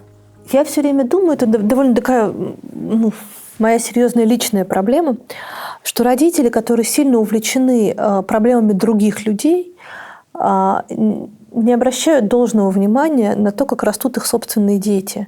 Оглядываясь назад, вы жалеете о том, что вы всю жизнь работали? Слушайте, мне опять же очень повезло, потому что у меня был такой муж, который занимался детьми. Вот. Но муж это не вы. Почему? Я ими много занималась, мне кажется. Может быть, если они будут смотреть это интервью, они не согласятся, но мы всегда жили вместе. Мои дети — это мои друзья, самые близкие мои друзья. И так я их воспитала. Вот, поэтому мне кажется, что все-таки я им уделяла внимание. Но я же не всегда работала. Я работать стала в основном, когда у меня родилась мой 4-й ребенок, моя дочка, когда мне было 39 лет. И вот тогда, когда я забеременела, я подумала, что, господи, какой ужас. Вообще-то я хотела девочку после 3 мальчиков. Но я подумала, все, моя карьера журналистики кончена. Я подумала, все, больше ничего не будет, теперь это девочка, буду ей заниматься. Но все оказалось абсолютно по-другому. Вот с этого времени началась, как будто вот когда еще ты рожаешь позднего ребенка, то ты дико молодеешь. У тебя как будто бы просто столько силы необыкновенно, столько драйва, да, и ты начинаешь жить новую жизнь. И вообще я очень люблю новую жизнь жить. И тогда началась моя журналистская карьера, потому что я пошла в «Новое известие» работать, потом в «Нью Таймс», вот, потом вот в конце концов в все эти МБХ-медиа и так далее, и потом в «Новую газету». Нет. Я не считаю, что я как-то не додала своим детям. Я думаю, что они так получились просто потому, что они жили в семье, и они смотрели, как мы живем, и просто вот они росли. Хотя они всегда, когда им кто-то спрашивал, они говорят, а где твоя мама? А мама в тюрьме. Вот они любили так вот говорить. Да? У меня нет чувства вины, что я им что-то не додала. Перед внуками, да. Вот перед внуком, у меня 5 внуков, ужасное чувство вины. Потому что, если честно, я очень плохая бабушка. Я люблю их. И я скучаю, например, по своей внучке Нине, которая моя любимая внучка. Да, у меня есть еще любимая внучка Соня, Петя, Давид и Миша, которому 2,5 и 2 года и 3 месяца. Но все равно я не могу быть бабушкой, такой, которая будет читать книжки, да, которая будет играть в игры. Я вот это не умею все. Я могу с ними в театр пойти. Вот это я в театр, в кино. Или там задавать какие-то глупые вопросы. Как дела, как в школе? Но они ничего не отвечают. Вообще мои внуки старшие, они вообще не знали, чем я занимаюсь. Вот у меня Соня с Петей, они меня как-то Петя, по-моему, спросил, слушай, Зоя, скажи, ты вообще кто? Ты адвокат или ты кто? Журналист? Вообще ты чем занимаешься? А вы кто? Вы про себя что думаете? Не знаю, я очень хотела быть адвокатом. Потому что адвокат сейчас – это то, что осталось в гражданском обществе настоящего, реального. И это человек, который может принести какую-то пользу. Даже когда они говорят, что мы ничего не можем, никакого суда нету и так далее, и так далее. Но тут вдруг выиграли дело, тут человека вытащили. То есть, понимаете, это как врач. Это замечательная профессия. Так что я не знаю, кто я. Наверное, я представляю всегда, что я независимый журналист. Но вообще я хотела быть актрисой. Я поступала 3 раза в театральное училище, просто меня не взяли, потому что мне сказали, что вот я похожа на Хиджакову и на Чурикову. Вот у меня такой типаж. А в то время, когда я поступала, вроде такие артисты были не нужны. Вот, и поэтому меня не взяли. А один раз мне предложили сниматься в кино, и даже были кинопробы. Но я была в это время беременна Филиппом, и мой священник сказал, что беременной нехорошо сниматься в кино. И родители тоже сказали. И вот эта карьера актерская, не получилась. Но, с другой стороны, когда ты журналист, я считаю, и даже когда ты правозащитник, ты все равно какую-то роль играешь. Ваши дети стали журналистами, не просто журналистами, а они стали оппозиционными журналистами, так можно сказать, хотя это сначала так не выглядело, правда же? Нет, смотрите, мы были небогатые с мужем, потому что муж у меня был, он математик, а потом он занимался версткой книг, потом уже в конце жизни он стал делать лампы из стекла Тиффани, которые не очень-то продавались. А я была учителем французского языка, потом переводчиком, и мы не зарабатывали много денег, и дети поняли, что им нужно зарабатывать. А чем могут зарабатывать люди, которые окончили филфак? Они могут стать журналистами, да? А журналисты тогда все-таки какие-то деньги получали. И они очень быстро стали работать в разных медиа. Тихон на «Эхо Москвы», потом он перешел на «Дождь», Тимофей на газете «Ру», потом вот он на «Ведомостях» работал, сейчас в РБК. Филипп работал в разных СМИ, и потом вот он задал свой «Арзамас». Из них, можно сказать, самый оппозиционный журналист – это, конечно, Тихон Зюдко, потому что «Эхо Москвы», я не знаю, как его назвать, оппозиционное радио или независимое радио. Я бы сказала, несуществующее теперь. Несуществующее. Мои дети – это те люди, которые хотят называть вещи своими именами, и они это делают. Вы детям, как любая мать, не говорили там, будь поаккуратней, не лезь? Нет, но ведь это же все было не сразу. Сначала я работала в французских медиа журналистом, продюсером, и все время у меня был включен телевизор, и все время я была на новостях. От этого они и захотели стать журналистами, потому что они все время были в этой обстановке, а годы были такие очень бурные. Я начала работать в 1994 году на радио «Франц-2», и дальше вот это все пошло. Когда, например, Тихон поехал в Белоруссию, да, он, по-моему, от «Эхо Москвы» ездил, туда я была на всех митингах. Да, я, конечно, очень волновалась. Да, потом тоже, когда они ходили на митинги здесь, в Москве, я им говорила, будьте осторожнее. Вот я боялась, что их арестуют, что их задержат. И когда он стал работать на «Дожде» и последние годы, нет, конечно, я никогда ему не могла сказать, будьте осторожнее, потому что, а какой смысл говорить человеку, которому уже больше 30 лет, что-то такое, понимаете? И Тихон в этом смысле, он из всех детей, как мне кажется, самый такой, диссидент. И он в этом смысле очень похож на моего мужа, потому что мой муж, кроме того, что он был математик, верстальщик и художник, который делал лампы, он был диссидент. Он был диссидентской среды, он работал в фонде Солженицына на помощи политзаключенным. Он был сам внуком репрессирован. Да, но он просто был диссидентом, потому что он очень дружил с Ариной Гинзбург, женой Алека Гинзбурга, и он помогал в этом фонде, он лекарства, которые присылали из-за границы для политзаключенных, он распределял их. У него тоже дома был обыск. Он был знаком со всеми диссидентами. Каким-то чудом его не арестовали, но его вызывали на допросы. Когда была Олимпиада в 80-м году, он работал тогда в математическом институте, институт прикладной математики. К нему пришли и сказали, знаешь, Виктор, ты должен уехать на время Олимпиады из города. Потому что он был в списке неблагонадежных людей. Он очень любил рассказывать вот это все детям. Он дружил с Александром Солженицыным, был знаком. Он к Сахарову ходил. Он очень хорошо знал Елену Боннер. Я думаю, они впитывали. А Тихон, который больше всего на него похож, и он же не хотел вообще уезжать до последнего, потому что я была у них дома буквально накануне того, как заблокировали «Дождь», и им постоянно приходили на телефон смски. Безумные смски, оскорбительные, что типа убирайтесь отсюда, вы такие-сяки.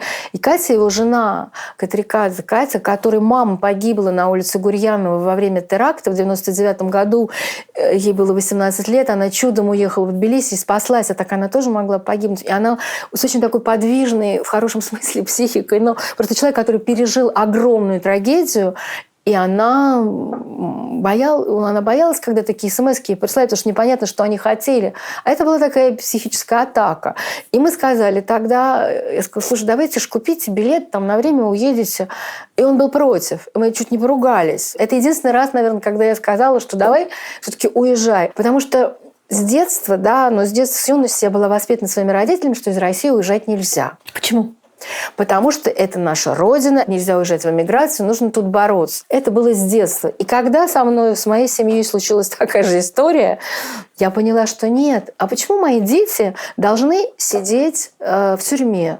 Если сидел уже их дедушка, их прадедушка, их бабушка. И теперь я понимаю, что мои дети были абсолютно правы, когда они уехали. Я очень скучаю, конечно, потому что человеку жить одному трудно.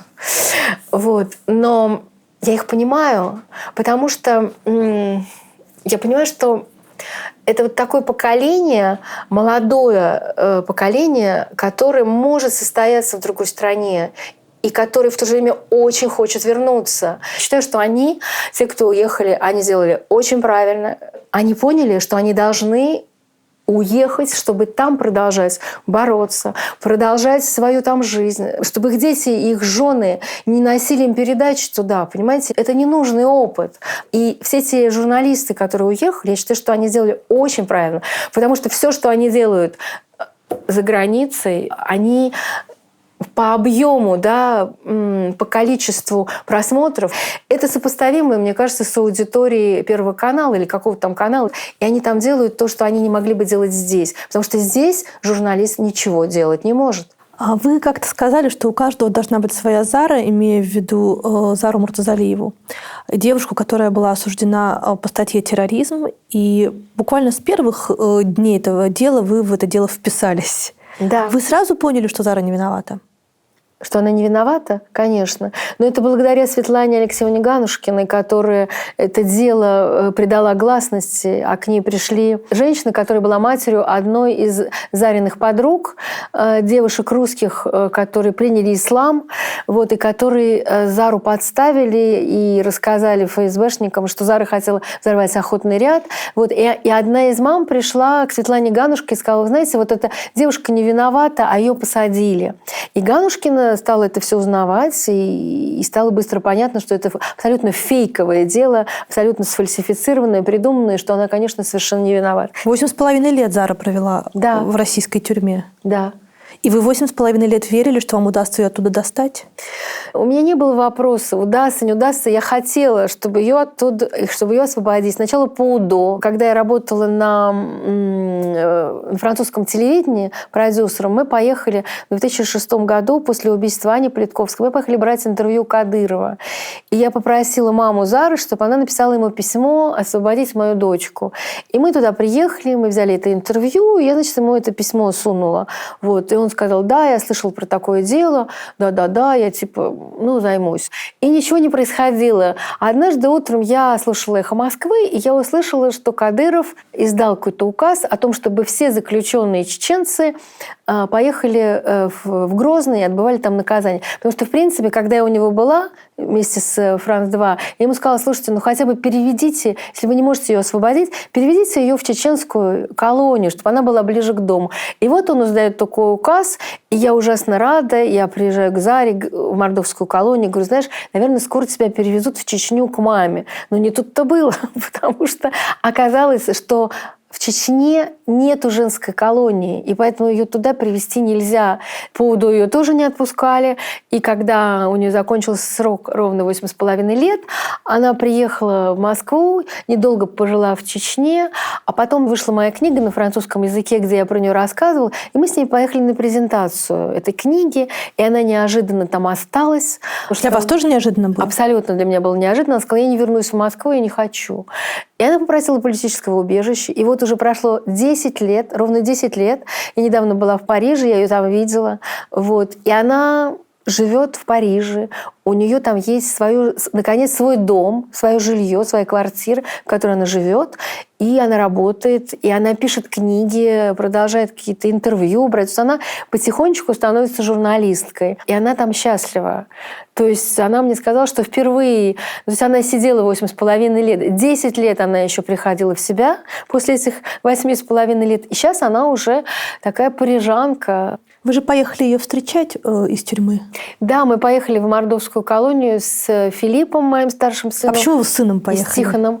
Почему с ними? Ну, потому что они тоже очень... Они знали ее историю, они за нее переживали, подумали, что это будет красиво, если мы все приедем. Потому что, знаете, это такой ритуал, когда заключенный выходит из колонии. И вот я помню, как она идет навстречу, и Тихон снимал это на телефон. Вот она идет к своей маме, они обнимаются с цветами. И это было совершенно такое потрясающее ощущение, когда она вдруг выходит, мы сажаем ее в такси, мы едем. И там была очень страшная история, потому что когда мы с ней сидели и ждали поезда на станции в Потьме, она вдруг мне начинает рассказывать, как она там сидела, о том, как ее избивали. И она мне ничего про это не рассказывала, когда я к ней приезжала. Потому что однажды мне кто-то позвонил и сказал: вы знаете, ваша Зара в больнице, кто-то из ее сокамерниц. И просто она упала, там поскользнулась в душе. Я послала к ней адвокатов, и адвокаты говорят: нет, по-моему, она не просто так упала. Вот у нее была разбитая голова, и она лежала в больнице. И она мне потом рассказывает, в этот день своего освобождения, она мне расскажет, как ее там избивали, и как там было ужасно сидеть. То есть она это скрывала. А потом вот она уехала, и действительно, я посчитала, что хоть как-то я ей смогла помочь, потому что я еще, когда к ней ездила, каждые, по-моему, 3 месяца. Вот, я к ней приезжала, и я ей рассказывала про Париж, что я была в Париже. Вот, мне кажется, что даже ей самоучитель французского туда присылал. Но это, надо понимать, что она села, ей было 18 лет, она вышла, ей 28 лет, это уже взрослая женщина. И она придумала себе, что вот этот Париж, что вот Зоя была в Париже. Я ей присылала разные французские книжки, переводы. Мелину Томп, Франсуазу Саган, вот какие-то романы, которые они всей колонии читали. И мне кажется, вот у нее, наверное, я никогда ее об этом не спрашивала, но мне почему-то кажется, что вот ей хотелось вот такой жизни, и она в результате эту жизнь, слава богу, получила. Вы сказали, что у каждого журналиста должна быть своя Зара. Что вы имели в виду? Я имела в виду, что каждый человек в своей жизни должен кому-то помочь. Хотя бы одному. И на самом деле ты это делаешь не для человека. Ты это делаешь для себя. Я глубоко убеждена в том, что все наши великие правозащитники, Лида Манева, Нюта Федермейстер, там, не знаю, другие, Света Ганушкина, что это люди, которые в какой-то степени это делают для себя, чтобы им было жить как-то легче, понимаете? И в этом смысле вот должна быть своя Зара, какой-то человек, которому ты помог. То, чем вы занимались, многие называли правозащитной журналистикой. Что это за термин? Вы занимались журналистикой или вы занимались правозащитой, черт побери? Слушайте, это действительно очень странный термин. Это называется санитарная журналистика или правозащита. Но чем занималась Аня Политковская? Я в какой-то степени взяла с нее пример. Это журналист, который всегда на стороне жертвы. И он, когда пишет свою статью, он не будет обязательно брать 10 мнений. Да? Вот прокуроры, судьи.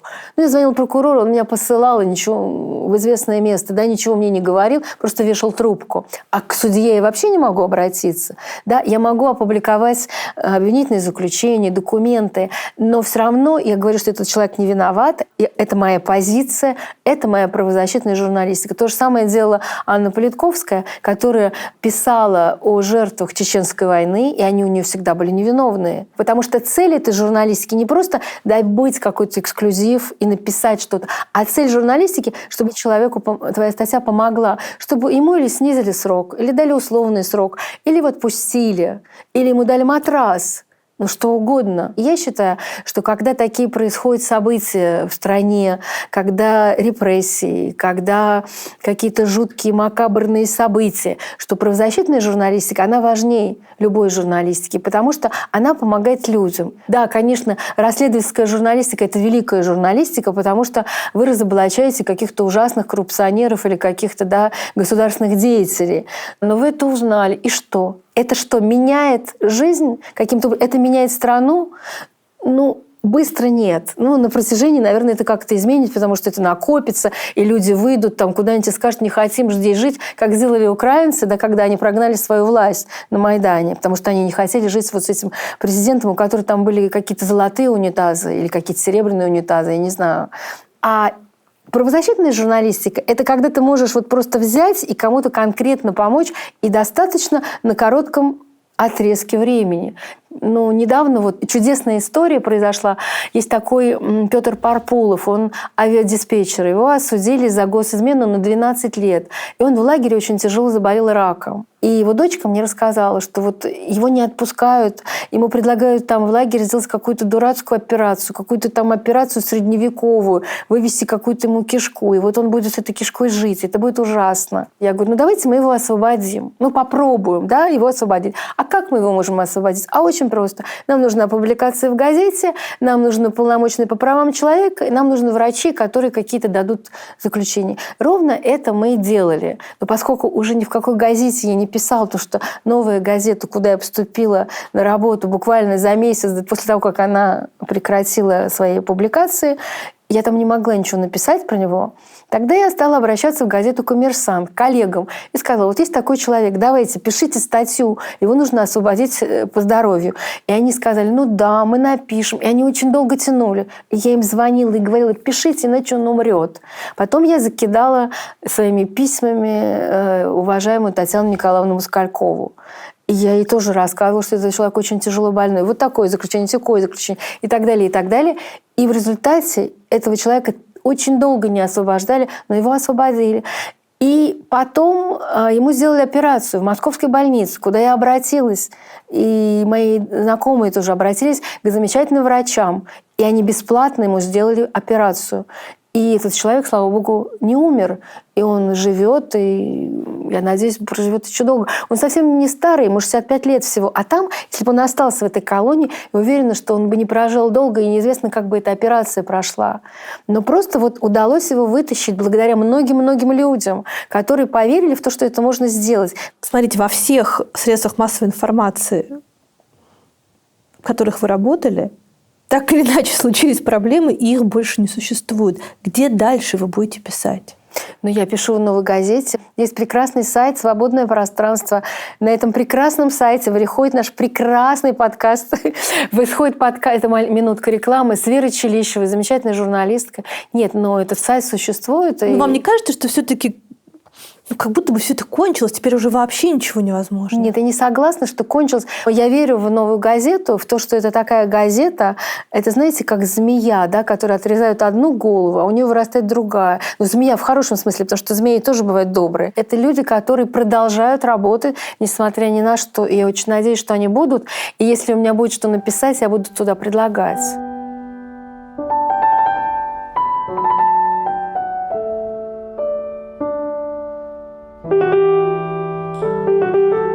А вы знаете, эта фотография, это 83-й год, это лето. Это мой папа, а у него на плече сидит мой сын Филипп. Вот, это около нашей дачи. Сколько вам здесь лет? Мне 24 года здесь, да. У меня были тогда длинные волосы, они были темные, темно-пепельные такие. Я очень люблю эту фотографию, это снимал наш друг. Это то время, когда мой отец собирался поехать в ссылку, чтобы встретить там мою маму. И в тот момент как раз я уже познакомилась с моим мужем Виктором, и он должен был с моим папой поехать в ссылку и, значит, там встретить мою маму в Горно-Алтайске. И он уже собирался как бы сделать мне предложение. Сколько лет вы прожили в браке со своим мужем? 37 лет. А вы помните момент, когда вы его впервые увидели? Да, конечно. Сначала я его увидела просто в общей компании. Вот. Среди такие наши были друзья, Дима Борисов и Таня Борисова. Их дети сейчас известные рестораторы в Москве. Они были известными диссидентами. Да, Дима Борисов был очень близок с Александром Солженицыным. Вот. И я пришла к нему в гости, мне было, наверное, лет, не знаю, 17, 18, 20. И вот там была такая прекрасная компания, и вот там сидел Витя. Он был очень красивый, с бородой, я его тогда увидела. Ну, просто так, да. А потом, когда посадили мою маму, у меня уже был Филя. Да? Но вы не были замужем? Нет, я не была замужем, потому что Филя это был сын другого человека, но неважно, он сын Вити. Витя его не то чтобы усыновил, а просто Филя даже и не представляет, что у него мог быть какой-то другой отец. Он с ним познакомился потом, но как-то он не произвел на него большого впечатления. Но это невозможно было, потому что Витя был действительно редкий человек. Я не знаю, у меня какие-то есть знакомые, которые говорят, как можно прожить с одним мужчиной 37 лет? Я сама не знаю. Так получилось. Ну, повезло. Просто повезло, потому что действительно, с годами ты становишься очень близким. Этот человек уже, он твой муж, да, но в то же время он тебе настолько близок, он как бы твой уже и сестра, и брат, и мы были очень единомышленниками большими. Мы, конечно, много ругались тоже по каким-то... У нас были разные споры, да, как всегда в семье. Знаете, кто-то с этим согласен, кто-то с этим не согласен. Но иначе не бывает. Но вот эти споры, они всегда, ты потом примиряешься. Это такая была замечательная Елена Мурина, искусствовед, и очень наша большая подруга. И она на нашей свадьбе сказала, знаете, брак – это своего рода подвиг. Это работа. Это когда ты должен уступать другому, ты должен всегда как-то устраивать так, чтобы всем было хорошо. Вот. И кто-то один всегда должен в какой-то момент жизни брать на себя эту роль. Иначе браки разваливаются, да, люди расстаются, если они не уступают один другому. Вот. И я вот, например, наблюдая за одним из моих сыновей, мне очень это нравится, когда я вижу, как он уступает, да, как он себя принижает, чтобы свою жену вперед пустить. Мне кажется, это очень важная история, вот, чтобы приумножить какие-то ее качества. И мне это очень нравится. И Витя, кстати, мой тоже всегда так делал, потому что он в какой-то момент, ушел с работы, то есть он был верстальщик, да, но он сказал, знаешь, ты зарабатываешь больше меня, я буду варить супы, заниматься детьми, и он таким образом дал возможность мне вот эту карьеру в кавычках, да, какую-то Почему сделать. в кавычках? Потому что смешно, я же не стала там каким-нибудь, не знаю, там... Вы кавалер почетного ордена. Кавалер почетного легиона. Вот, кстати, очень жаль, потому что это письмо о том, что мне Макрон присуждает этот орден, это письмо, оно пришло в феврале 2021 года, а Витя умер в октябре 2020 года. И письмо, указ Макрона датирован сентябрем 2020 года. То есть, если бы это письмо так долго не шло, да, то он бы знал, что я кавалер ордена почетного легиона, и он бы очень смеялся, он бы очень надо мной потешался, но был бы рад. Почему бы смеялся? Потому что мы все время друг над другом шутили. Вообще у нас в семье так принято. Мой отец был человеком с потрясающим чувством юмора, и он меня воспитал. Он всегда надо мной тоже как-то подтрунивал, и я обижалась. Он говорит, а где чувство Вот это чувство юмора очень помогает. Так вот, когда я осталась с Филей, и мы с моей папой остались вдвоем, то наши друзья Борисовы пришли как-то к нам в гости. Я помню, мы сидим, у нас была кухня, мы жили в Южинском переулке, это на Пушкинской, такая тоже московская старая квартира. Вот мы сидим, и заходит Дима с Таней, еще какой-то человек в беретке. Мне показалось, что он очень похож на эрдельтерьера, такой милый человек. Я подумала, что я хочу, чтобы этот человек стал моим мужем. Он был математик, но еще у него замечательные руки, и он восстанавливал старую мебель. А у нас был какой-то старый стол, и вот я сказала папе, слушай, ты ему позвони, скажи, что этот стол надо починить. И вот он стал так к нам приходить. Вы сети расставили? Да, я вот такая коварная. Так. Мы его, пригласили к нам на дачу, чтобы он помог нам переехать. И постепенно вот так мы с ним познакомились. Ну и потом уже настало время моему папе ехать за моей мамой в ссылку, ее освобождали. Ему нужен был какой-то попутчик. А они с Витей очень дружили, они просто были друганы. И он говорит, ты поедешь со мной? Да, он сказал, знаешь, я хочу попросить руки твоей дочери. Мой папа сказал, значит, ты со мной не поедешь, тогда забирай Зою Крахмальникову с этап. Он говорит, да нет, я с тобой поеду. Вот. И мы потом шутили, что это у него такой был медовый месяц, что вот они поехали, потому что он поехал встречать мою маму вместе с моим папой. Они были нагружены огромными какими-то рюкзаками с едой. И когда моя мама вышла, как говорят, вышла с этапа из отделения милиции, они сели на каком-то там камне разговаривать. Он сначала к ней подошел и говорит, я хочу попросить руки вашей дочери. Я не знаю, встал ли он на одно колено, думаю, нет. Вот. И тогда папа ему говорит, надо побежать за коньяком. Он побежал за коньяком. И вот таким образом вот эта вся история получилась. Вот. А потом мы поженились, и у нас была замечательная свадьба в подмосковной церкви. И потом, такой небольшой ужин.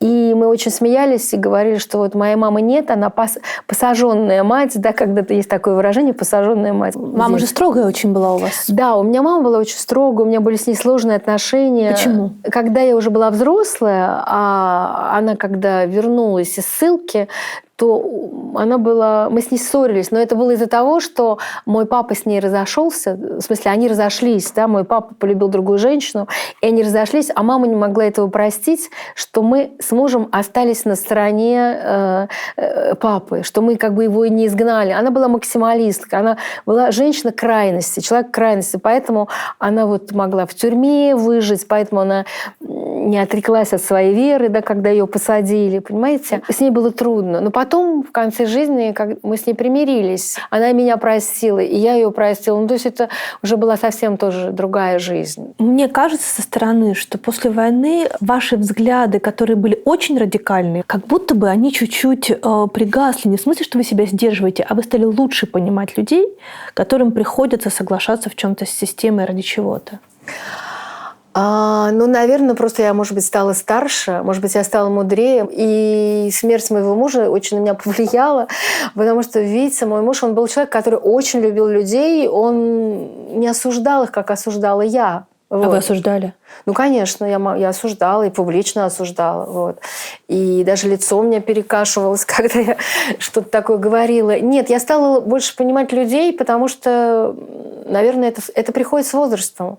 Но Каспарова я не понимаю все равно, потому что он обижает людей, которых я люблю, и людей, которые здесь живут, и это несправедливо. Я против несправедливости. Но все-таки я гораздо мягче, конечно, стала. Я стала понимать, что люди идут на компромиссы. Я же говорю, слушайте, ну вы пойдете на этот компромисс, поедете в Мариуполь, ну поставьте условия. Потому что мне кажется, что человек всегда может поставить условия.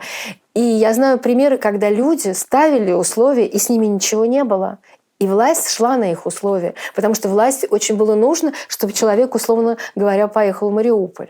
То есть вы всегда должны понимать, что иногда вы для власти важнее, чем она для вас. Вот если Даже сейчас? Да, потому что сейчас мы видим, что все-таки какая бы власть ни была, пока она на улицах не расстреливает. Вот для меня есть предел, когда, может быть, я захочу отсюда уехать, когда я увижу, что вот по улицам будут ходить вооруженные люди, и они будут всех расстреливать. Вот тогда я, может быть, убегу, понимаете?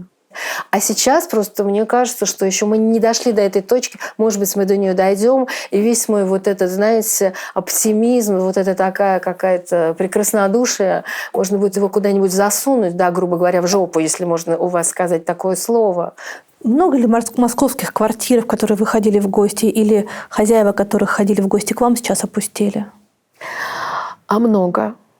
Да, очень много людей, которые уехали. И я, знаете, вслед за моей подругой Люсей Улицкой, которая, когда уехала, она мне звонила и говорила: скажи, пожалуйста, а кто сейчас есть в Москве?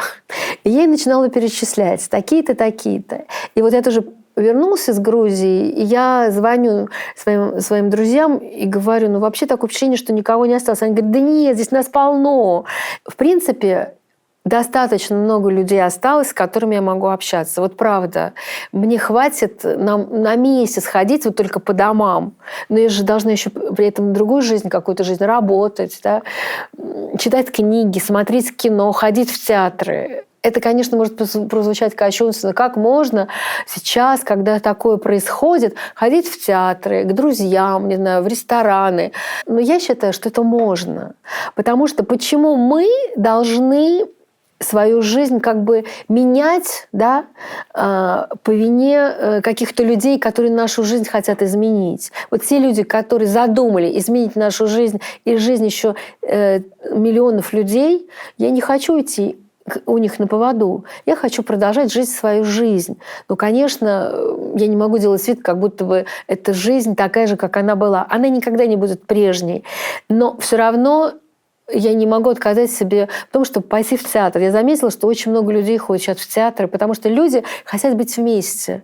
Они хотят отвлечься от той страшной реальности, в которой они или живут, или о которой они слышат, или читают в информационных агентствах. Да? Им нужно попытаться сделать вид, как будто бы все продолжается. Но, понимаете, пока мы живы, все продолжается. Мы можем любить, рожать детей, да? Потому что мы должны вот этим сатанинским силам как бы тем самым, что ли, воспрепятствовать, понимаете? Показывать, что мы существуем, несмотря ни на что. Если мы можем кому-то помочь, мы будем им помогать, но также мы будем как-то вместе быть с друзьями, понимаете? Может быть, мы будем плакать, не знаю, там, смеяться, но пока мы живы, мы будем жить.